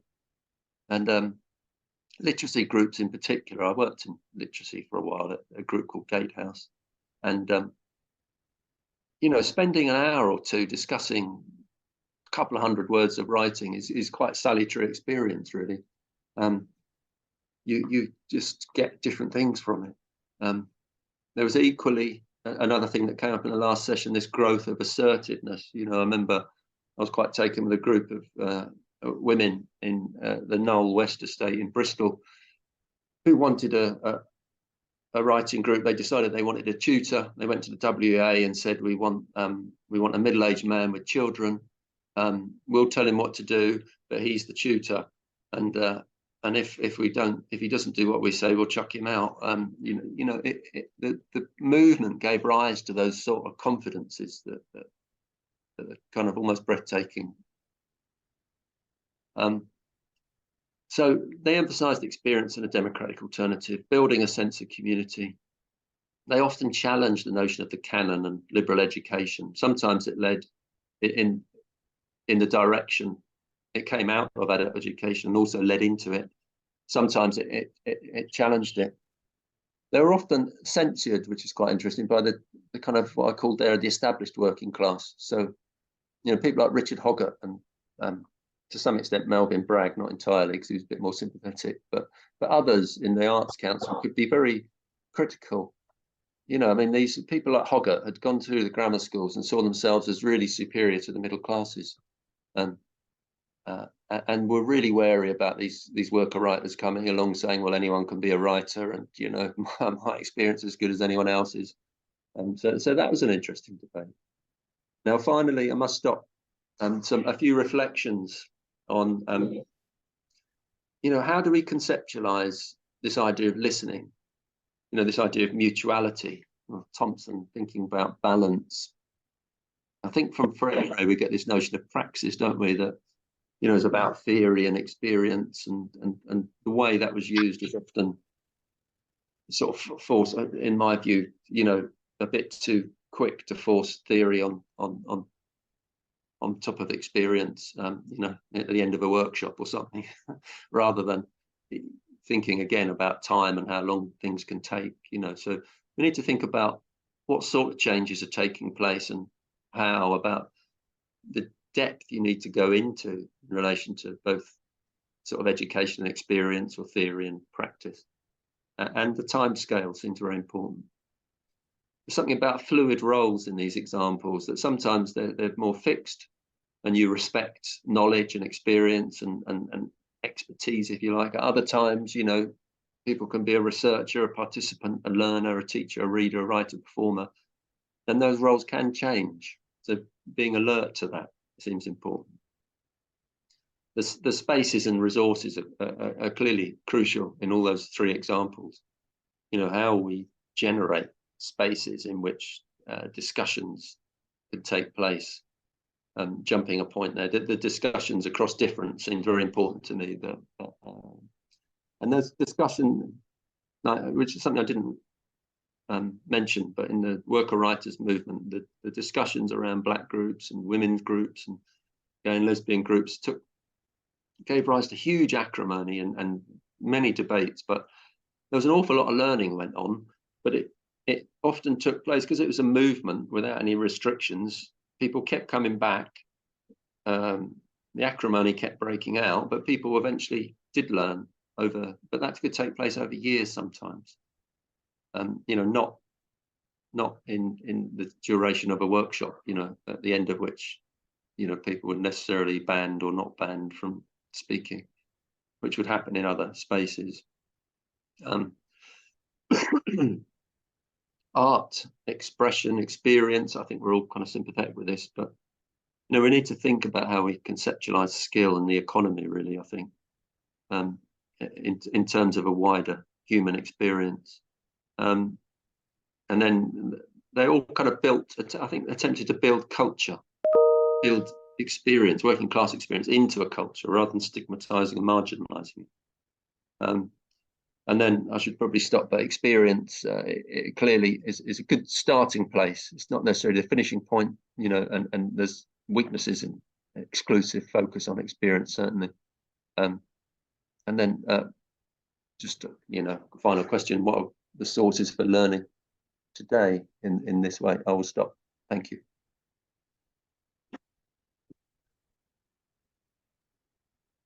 Tom, thank you. I was making a variety of notes myself, but I just wondered whether anybody wanted to make any responses, because I was as I was listening, Tom, I was thinking around the examples, and it was really interesting the link you made between one point I was noting between that cooperative pageant and the Olympic ceremony. And it sort of struck me that whereas, in terms of the actual choreography of it, there were parallels. That pageant and the way it was organised with the co-op as it was configured then, I don't know, and I know something actually about the design of the Olympic ceremony from the sort of the theatre design point of view, but in terms of the participants, who were they? They were drawn from a whole range, weren't they, of like disparate groups? They weren't organised in the same way as you've highlighted there with the cooperative movement. So there were some parallels, but there were profound differences, weren't there? Absolutely were differences, yeah. I just think it's worth drawing out that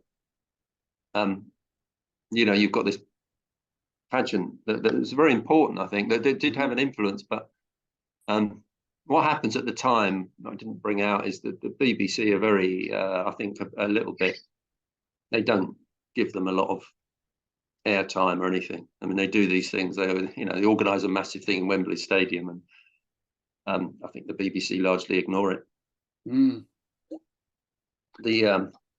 Sometimes they'd hire out the Albert Hall, the London co-ops. I mean, they were that big, and I remember sometimes they wouldn't let them. They just wouldn't hire it out to them.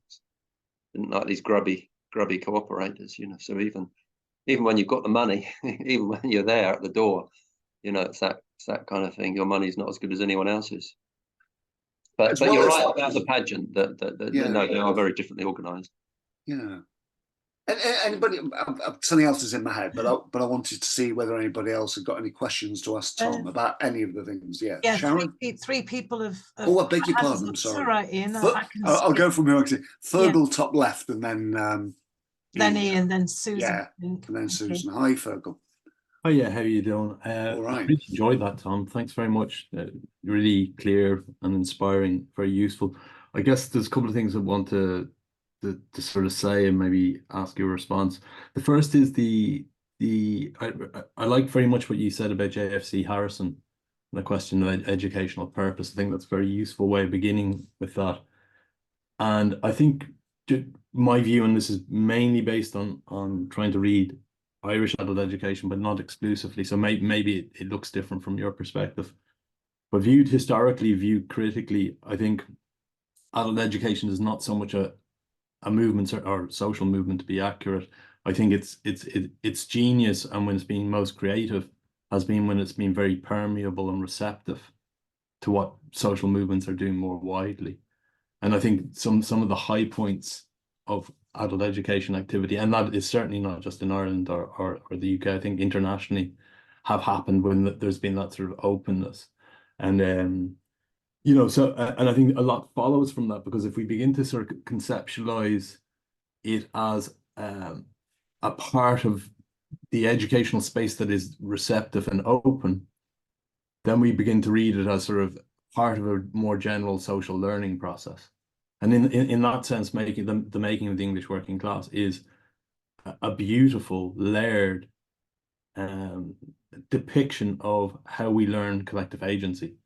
In those terms, the Long Revolution is then a really wonderfully rich account of how movements democratize culture and institutions, and then adult education becomes part of that, would be sort of my view. And I wonder what you think of that. I do have some other things to say about ideology and naming ideologies and organizing and how that relates to the sort of examples you gave, but I don't want to go on too long, and if I get an opportunity later, I'll come back to that. But just a response to that way of conceptualizing movements and learning, and to say thanks again.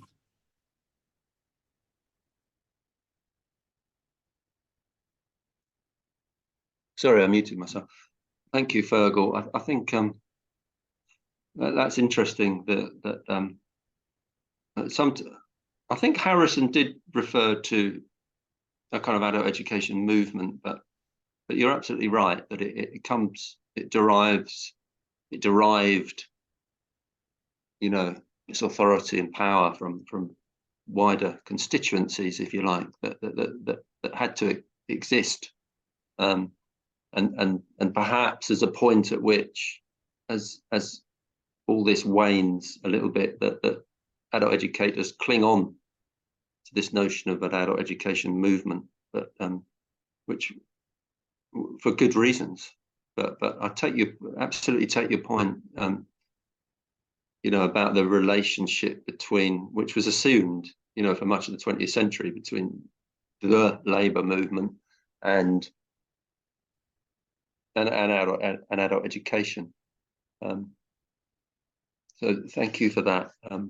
I may have responded to that. You in your chat, I've not seen all the chat, but you just say you can't get hold of that essay. If you want to get hold of it, it's a book called The Romantics, where Dorothy put together some of his works, and it's the first essay in that book. Okay, thanks very much. At 97, something like that, after he died. Lovely. Thanks for that. Sure, thank you for that. Thanks. Ian, question to Tom. Yeah, thanks for the inspiration and the reminder that the co-op movement has played a big part in culture and bringing on working class particularly. And I mean, I was had a positive experience, which I didn't expect to have, going to Co-op Live, this huge, great arena. And because the co-op group is now looking to have 8 million members. So imagine a pageant if you manage to get a few of them along. But they've commodified it a lot. And I went expecting to be derided and nearly got thumped by the previous chair of the co-op group. But I was thanked this time, amazingly, by the current chair of the group. So that there is a bit of a revival, that the idea of that members of co-ops are more than consumers, you know, or marketing targets. So, you know, maybe a bit of hope. Yeah. Co-op. Oh, do you know Rita Rhodes? Yeah, I don't know her, but I know her work. Yeah. Yeah, well, she's still going, and she's got a really interesting idea that what happened after the Second World War was that there was a co-op commission, and that regional structures were imposed, and that sort of killed off the link between the members and the societies. And I don't know if she's getting a bit old to write that up, so maybe you could talk to her about that. And then from the other end of things, I set up a community co-op about 20 odd years ago, which has now become a community centre, but it's drifted into being an arts organisation, and it's run into trouble because the council's gone bankrupt. But they find it really difficult to get with the idea that it's supposed to be a democratic organisation. You say universities have taken on neoliberalism. This community co-op doesn't like the ideas that members have votes even. And in fact, I was told that I should leave. In fact, they were going to call the police because I kept talking about, you know, democratic process and everything. So it's not just in universities, it's been enculturated. So people have lost, some of them, particularly artists, without wanting to be too rude about them, they've lost this sense of, you know, being a citizen or a member or democracy. So there's, yeah, everything's a dialectic, isn't it? But there we are. That was inspiring seeing those pictures. Fantastic. Thanks. Thank you, Ian. I think you're right. All forms can wane and go into decline, and we should never write off any of them in a way. I remember back, Thompson's famous essay on the moral economy of the crowd in the 1960s said that somewhere in the CWS, in the bowels of the CWS is rumbling on a sense of moral economy, you know, which is a good way of putting it. And these things, you know, because the language and the inertia of these movements, there's always some potential there, despite all their weaknesses. So I think you should never kind of write them off, as it were. And the same with, I guess, organisations on a much smaller scale, and the community co-ops and elsewhere, that you know, that's where they're getting their authority from. And you never know. I mean, there may even be scope under the new Labour government to you know, because they share the language. They kind of share a language about equality and democracy and participation and citizenship, and sometimes there's scope for, you know, I mean, certainly under the Blair government, they were quite interested in some of those ideas. You know, very problematic, of course, but always some potential, I thought, you know, to engage at that level. Susan, either a response to what you've heard or your own question to Tom, please. I'm not sure I've actually got a question. This might be a bit of a stream of consciousness, but the talk just made me really reflect on my own experiences. And I just think sort of the 60s and the 70s, I mean, there was some amazing stuff in the whole of education. I mean, a lot of my background is in secondary education, and particularly maths education. But also involvement with Hackney Reading Centre and supplementary schools and all of those sorts of things, which actually, when you talk to people, when I talk to younger people now, I have to explain some of the things that went on, and they don't believe some of the things that went on because that collective memory seems to have been lost. And I'm struggling, I think, with just why what we think are good ideas, where it just go by the wayside and are lost so quickly. And what I might think of, what I might know to be good pedagogy, like, you know, I taught an adult maths class, and I used to put them in a horseshoe, and then somebody, my boss, had to cover them. It was quite early on, but had to cover them. So like went into this classroom in the school and of course didn't change the tables. And so when I came back the next week, it's like, why are we, you know, like, well, so-and-so didn't move the tables, and, you know, he's been, and so you sort of get undermined, and it, because of these sort of expectations of what learning is now. And actually, if I reflect on where, you know, what was going on in the 70s, you couldn't bring it back without a lot of work and without a lot of changes in just sort of expectations, but society in general. And I just, it's not so much like looking, I think it's really important to look at history of educational movements, but I also think we have that I need to go and address, well, why did they disappear? And it's not just money.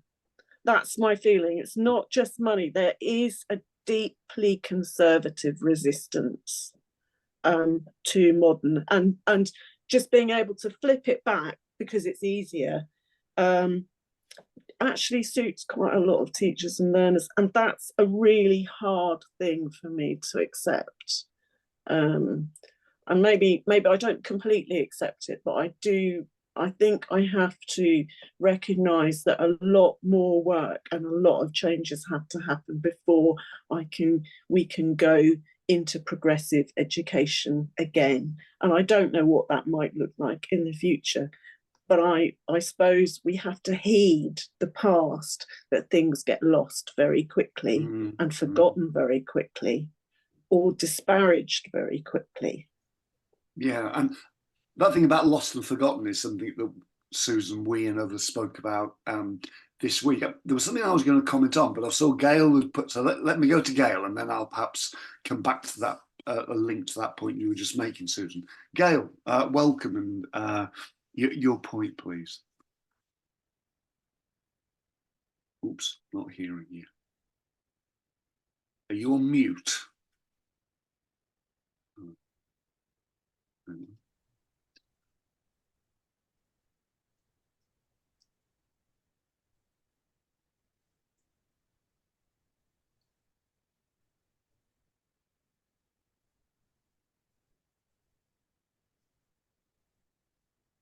Just checking your settings. Okay. Gail's no, that's good. She's gonna come back. I'll come back. Okay, so while Gail's just checking that, if I could just make that pick up on Sue's point about things that are perhaps fleeting and kind of memory. And as I was listening to Tom, I was thinking of the an example of something I remember way back in the mid-late 80s, where there was, and I think it was linked to Channel 4 in its early forms, and it was a popular history series, Tom, that was themed around work, school. It had a whole kind of range of things, and it was resources that we used in things like the examples that you were giving of writing groups and so on. And this is perhaps a gap in my knowledge, that when you were talking about those writing groups that you'd been involved with in the past, to what extent are those historical, and to what extent do those still exist, albeit in different forms? You were talking about organisations that you'd been involved with in Bristol, and I thought that also existed up in Manchester. Do they exist still, or have they gone, those? Some still exist. Yeah. I mean, the Federation of Worker Writers changed its name to the Federation of, I think, Writers and Community Publishers. They took the worker out, but they certainly did exist without any funding. I mean, it's an old story, you know. It's not at all new that the worker, I think, they had Arts Council funding for a number of years and were kind of fated a bit, but in the 90s. But I think the worker took the money basically at one point. But then it continued informally, and I think it does still continue. There were groups certainly in Hastings, London. Okay. I think, and then some of the bigger groups, like I think Common Word in Manchester, I assume is still going. I'm not sure about that. There's a big group. The group in, and then the other thing to say is it's not always, these groups are defeated, linking to what Susan was saying earlier, but they're also, sometimes they implode, you know, and the Bristol group imploded in a big way. Just blew up, really. Does happen sometimes.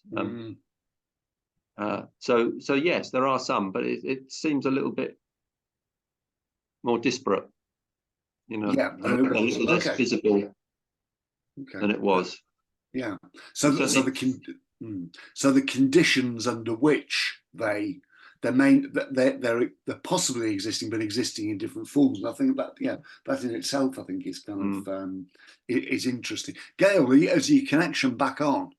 Can you hear me? It is. Yes, I can. Yes. Yeah. Excellent. And I'm just saying that I work in adult education, and it's a constant battle to represent the communities you work in.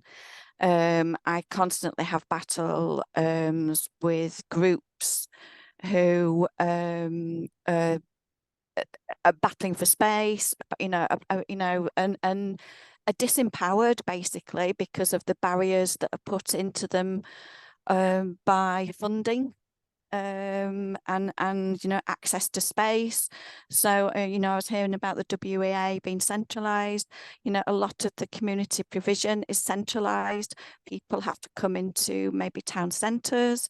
They can't afford the bus fares to get there. The people maybe want to go to centres in their local community. The community centres are closed down. So sometimes it's finding like a safe space where people can meet and some of those safe spaces, you're battling with other groups that, you know, are going on. So it's a constant juggling.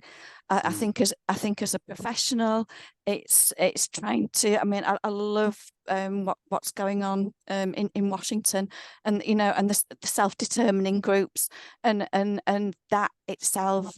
A lot of people are they're so beaten down by being denied things, by gatekeepers denying people access, you know, to things. So sometimes there's a lot of work being done at grassroots level to actually get people through the door of, you know, of education, because it's often seen as a very negative thing.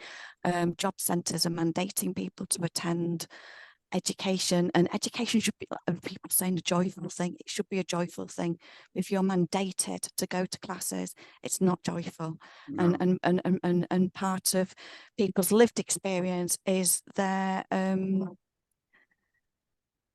view or their experience of education has been negative. So a large part of the work I do is just saying, look, you know, hello, come and talk to me, come and have a cup of tea, you know. Is that within or without? What's the, from your point of view, organisationally, where does your work sit then, Gail? Is it?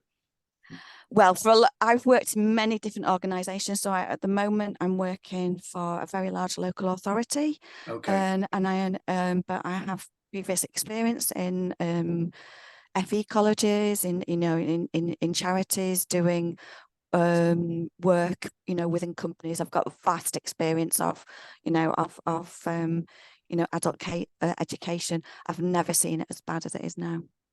I mean, I think this, for me, just a quick comment and then back out to other people, it links to Fergal's point about how actually it's really productive to go back to, as I wrote down the note, on the Harrison central argument about adult education not being a singular movement, but the need for social purpose. So that what we were hearing this week, not just within the UK, but there are actually some really interesting examples from both Canada and from South Africa, where, and some of those were projects that existed within a single university, working with community groups, for example. That one example comes to mind, and another was something that was on a much larger scale in terms of the work, in terms of work in South Africa. But that was beyond single institutions in lots of cases, but they were people having to redefine and find space for those activities. And there were perhaps something else that somebody had said about things being, there's another of Tom's slides about something being marginal, but also being innovative and creative. And I think those examples of small, innovative, creative practices that might be just like moments that they may or may not actually sustain were echoes for me. Anybody else got any responses to what Tom has said, or questions? I've got a brief, just very briefly, a point responding to Susan's comment about kind of history and what went right and wrong. Just so one example of this was the co-op movement globally kind of has a statement on cooperative identity, where what they're trying to do, I think, is to take their historical and contemporary practice and distill it into a set of values and principles. And that's kind of one way of, and then you can have a discussion around those. But for any organization, for any movement to do that, that's sometimes a useful discussion, because it encompasses the kind of past and the present in some ways. And so one example relating to, again, Susan's point, I became interested in, problematic in some ways, but was that cooperative schools movement, you know, that developed, you know, quite significantly. And if you spoke to some people in there, you'd find very young people who've got no knowledge of the cooperative movement historically or anything else, but really embracing kind of those values and using them in different and interesting ways. But I'll stop there because I've spoken enough. But no, that's interesting. Olga, thanks, Tom. can see, Olga, you've got your hand. I wanted to ask Tom a question. Yeah, and go for it. Partly a question and an observation.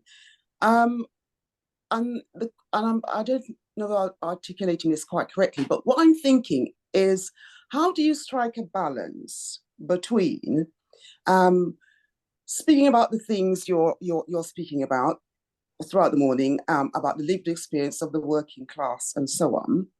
So to maintain the history of a working class, and to look at the stories, and to look back at origins and ancestry and so on, how do you strike a balance between that and contemporary Britain? And how do you, in telling that story, not elide the experiences of a Black working class, who, in terms of much of the discourse, I think the political discourse, have been erased from the conversation? And what are the risks then in not creating coalitions between people of different ethnicities within the working class? What are the risks then of having divisions driven between those groups, which actually, I think, minimizes the capacity of the working class to talk back to oppression? I'll probably answer that rather than have to go on to the discussion. Yeah, no, I think I'm very sympathetic to that, really.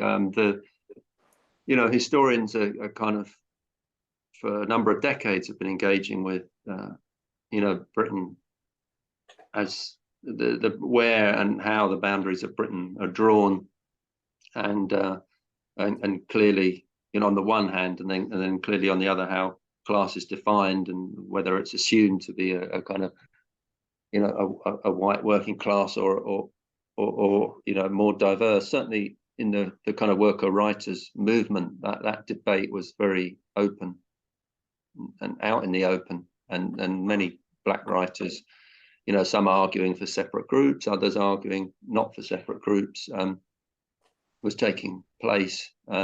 So I value really what you're saying, and there's more work to be done, certainly, in and around that. And you can problematize the co-op in many different ways. That I should say that I'm speaking as a black woman. Yeah. So, and therefore I'm coming at I'm interested in conversation, because I'm trying to kind of process it and analyze through a particular lens. Yeah, I mean, I'd say particularly within the kind of scope of intersectionality and kind of critical race lens, I guess. That's kind of where I think my thinking might be. That's Thank you. Yeah, no, I'd like to. I mean, I've always been attracted to that notion of intersectionality, and not read on it enough, but I understand there's a kind of, for me, there seems to be a sort of tension between, on the one hand, emerged from the kind of Black women's movement, as I understood it, as a kind of concept that's very useful, that got beyond notions of kind of multiple oppressions. And then on the other hand, it's also useful as a kind of generic tool for understanding any kind of range of inequalities that you might find at any particular time. And historically, I indicated, some of the elisions, I guess, that were taking place, not that openly, but certainly, in relation to empire, in relation to gender to some extent. But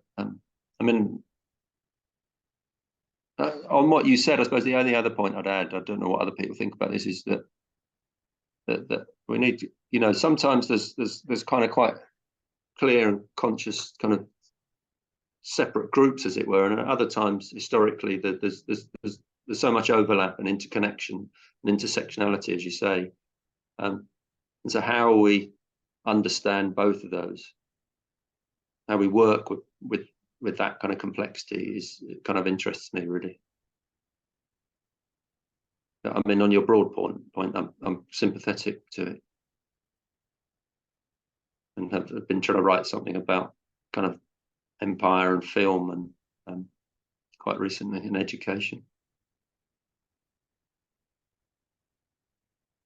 Is anybody else got questions either in response to what Olga was just saying in that conversation with Tom, or any broader points. Fergal, wow, hang on. Fergal, do you want to talk to that note? It's at this time with sleep deprivation, that's going to test my speed reading. No, it's okay. I don't want to come back in, but I think there's sort of a few threads that I wanted to notice that I think might be important for future discussions. No, that's really helpful to have that there. No, that's and Elizabeth's point there about Saturday schools. Yeah, I mean, there's an ex-colleague I used to work with, Kehinde Andrews, whose doctoral thesis and his subsequent work has been all about black supplementary schools in Birmingham, and that in terms of community groups in Birmingham. And so his work is fascinating as part of that whole area. What I was going to say, and I think, Sharon, you and I were at the same session along with others this week. There was a really interesting piece of work that I'd like to find out more about, which is based at Mount Vincent University, Nova Scotia. And it's something that's called an Elders Circle, which is a project to do with African Canadian elders. And that struck me as being a really interesting piece of work about collaborative writing, where students were actually working with, it was an intergenerational piece of work, and it seemed, it's always one of the things that you want to find out more about a kind of a sustained commitment from a university, but working with community groups and organizations. And there were just some things in that, in terms of dialogue, that I remember on that final day that I thought touched on some of the themes that we've talked about earlier, to do with voice, to do with dialogue, to do with collaborative writing. And just like Keith was saying earlier, along with Anne, that there's that example from the Northeast that would be great to circulate. I've just found some details, and I want to write back to the colleague who did the presentation, because perhaps we could add that into the thread as well. I don't know whether that struck you, Sharon, whether there were echoes in that presentation this week. Yeah, and so many others that we saw as well. Yes. And there's a couple of really good developments in the chat pertaining, I think, at least partly to some of Olga's points. And I know Anil's got his hand up. It'd be really interesting to hear from Anil, but I'd like to pick up at the end, if I may, just on a couple of points that Fergal's made. Yeah, great. In his note. So, yeah. Okay, Anil, that's great. And then I'll perhaps pick, we can respond to the thread and then back to you, Sharon. Okay, that's great. Thanks. Anil, welcome. Thanks, Ian, Sharon. I was also at that Nova Scotia. Yeah. What was your sense of that? Yeah. In my mind, I'm thinking I'm linking that particular project in Nova Scotia to some of the examples given in the chat around the Black Supplementary Schools movement, and then also linking back to that idea of historical memory and the losing of that. And I think what's coming to my mind from somebody who works in anti-racism in education, very much involved in this conversation about decolonizing the curriculum and all that kind of stuff. What's interesting is that what has seemed to be forgotten from this story is that across the board, generally speaking, I think I'm kind of strong in saying that the real radical education, the radical ideas of education, and those things which question the dominant norms in education do not start in the education space, do not start in the formal education space. They start in community settings. They start in community groups and bottom up kind of forums, which then find a way into formal education, or in some senses and sometimes are co-opted by formal educational structures and systems. And so you know, when we talk about anti-racism, we have these examples of Black Supplementary School, which was a forerunner to these decolonizing the curriculum debates. That's essentially what it was, but back in the 1970s. And so I think that's really important. So I have a sign of hope here, actually. I think for me, despite all of the crises we're seeing in university-based adult education in particular, that there's a sign of hope here that there is for radical work still to be done in these community settings, which is where we actually think the future of adult education in this form really sits going forward. I think that's important. So then that idea that sometimes we can get hung up on this idea that's actually we have to rely on formal educational structures and systems, be it a secondary school, be it further education colleges, be it higher education institutions. But actually, I think the more radical work and the more useful work is being done outside of those settings. And would I be right, without kind of privileging some discussions that we have, that some of that work that you're involved with is existing not outside of, but kind of running parallel to other work that you're doing, and links very much to those examples that you've just said. Yeah, so it's linked. It is with colleagues from the university, but it's also with community groups in Coventry through other networks. Yeah, absolutely. So it's working with a project at the moment, working with Black women's groups, community groups in Coventry, serving those interests. So what's interesting about that is that we're working outside of university structures and systems. Really, it's a case of going into those settings and seeing what their experiences there are, what their lived daily challenges are, and how we can help in terms of our expertise, our research. But it's very much outside of formal university structures and systems, and it's most importantly, it's in accordance with their experiences and on their terms rather than on ours. And is it something about you not asking for permission, but almost like improvising and doing things that are creative without asking for permission? And being led by them. That's the key, being led by them, rather than being led by frameworks like REF and TEF and KEF and all the rest of it that we have to deal with within universities, and kind of moving beyond that. So we're getting some noise coming in here. Francesca, I think. If you're listening, Francesca, we're getting Italian radio or something. Yes, but I'm traveling. Sorry. Ah. You can mute her in if you want. Yeah. Oh, okay. Yeah, sorry. Thanks. Okay. No, so I think that was just a final comment from me, really, Anil. I think that's really interesting. So it was that thing about not asking for permission and improvising and doing things that are, in that sense, more creative. So that was kind of my response, having had some brief discussions with Anil before. I think those are really important points. Sharon, I wonder whether you wanted to pull together some of the things that you've heard and how they're linked to perhaps what's in the chat thread. Yeah, just really fascinated by a number of the comments.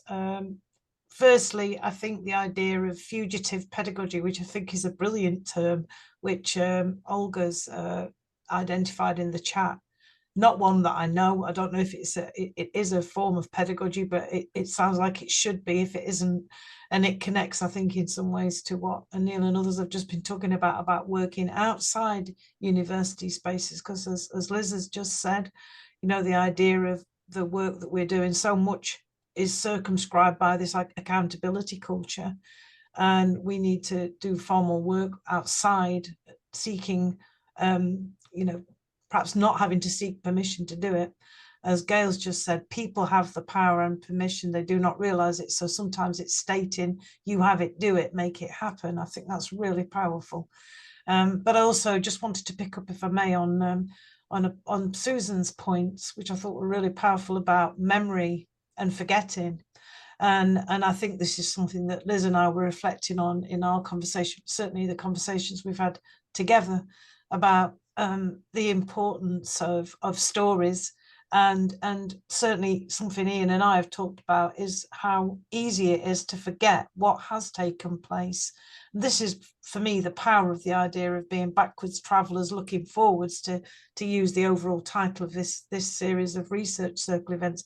It is about hearing about past and making sure that we don't forget these practices and experiences, learning from them. So I just wanted to say, I think that Ian and others who were connected with the event that we attended, Skutria and Ewell, earlier in the week, I think we have a duty in some ways to really push this agenda. Someone else asked, I'm just scrolling back through the points, well, made comment about the fact that we see a dearth of any reference to adult education in any of the major manifestos.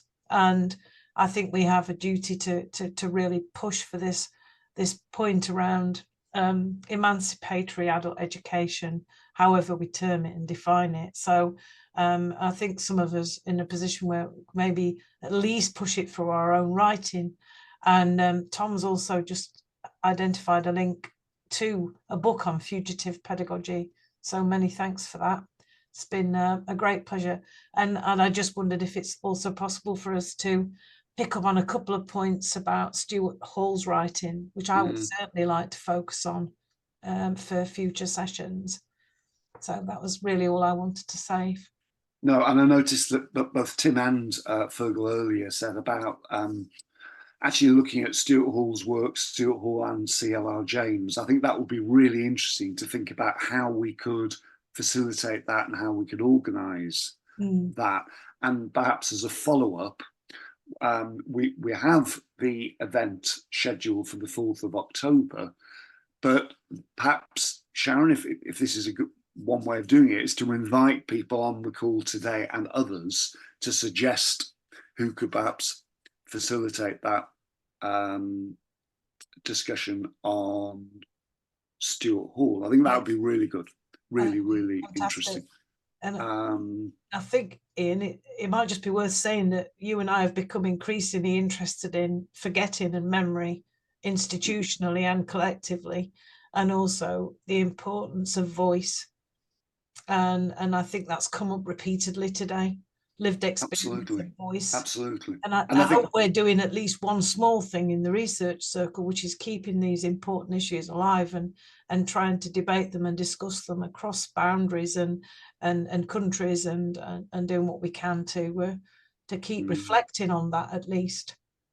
Yeah, I mean, I think that Lyndon was with us right from the start of the discussions back in, was it the autumn 2020, when in my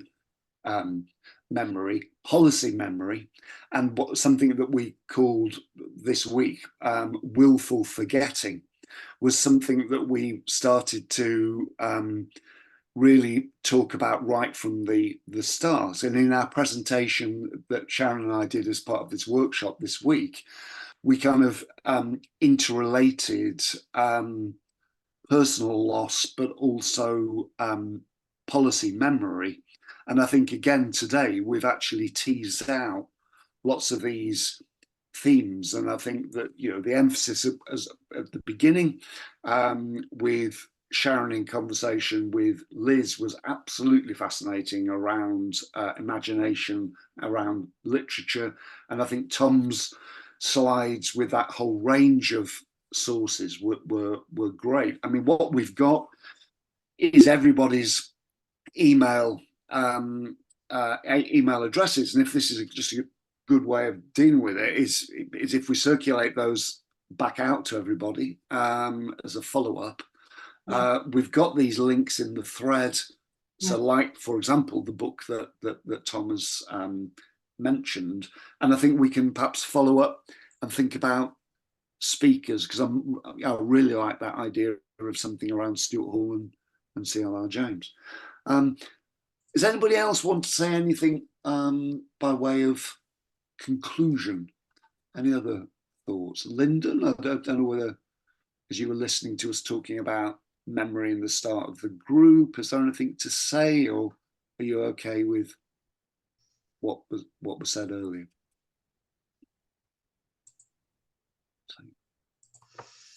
No, I think that's fine without opening up other things. I think one of the reasons why we wanted to focus a little bit on Thompson and Williams was there's so much forgetting about Thompson and Williams. And whether this relates at all, I wouldn't know to the intersectionality point. I'm fascinated by people supposedly of the progressive left who have no knowledge whatever of some of these radical traditions within adult education. That does intrigue me. Yeah. And was one of the motivations why we wanted to revisit some of this. I think both Sharon and I have the same mind on the importance of historical memory work, not just in its own right, but also to revitalize communities that are really struggling and have lost contact with many different aspects of their historical memory. And I think of the miners as an example. I go back to my work in Stoke as another example. So I think this work is incredibly important. Yeah, no, absolutely. Absolutely. I think this has been really, really another fascinating session to get together. I think I found it really enjoyable. And Sharon, any thoughts? I'm thinking ahead to the 4th of October. Did you want to just sort of wrap it up for us? And I think we're going to really focus on community again in our session on the 4th of October. We're talking again about the possibility of memory loss, about some of the implications of the miners' strike and the importance of education, social movements that kind of gathered around the miners' strike and subsequently. And so I think Fergal's point and Linda's point about memory, movements, popular education, this is going to be a central strand of that particular session in October. Hope very much that people who've come today will come along again.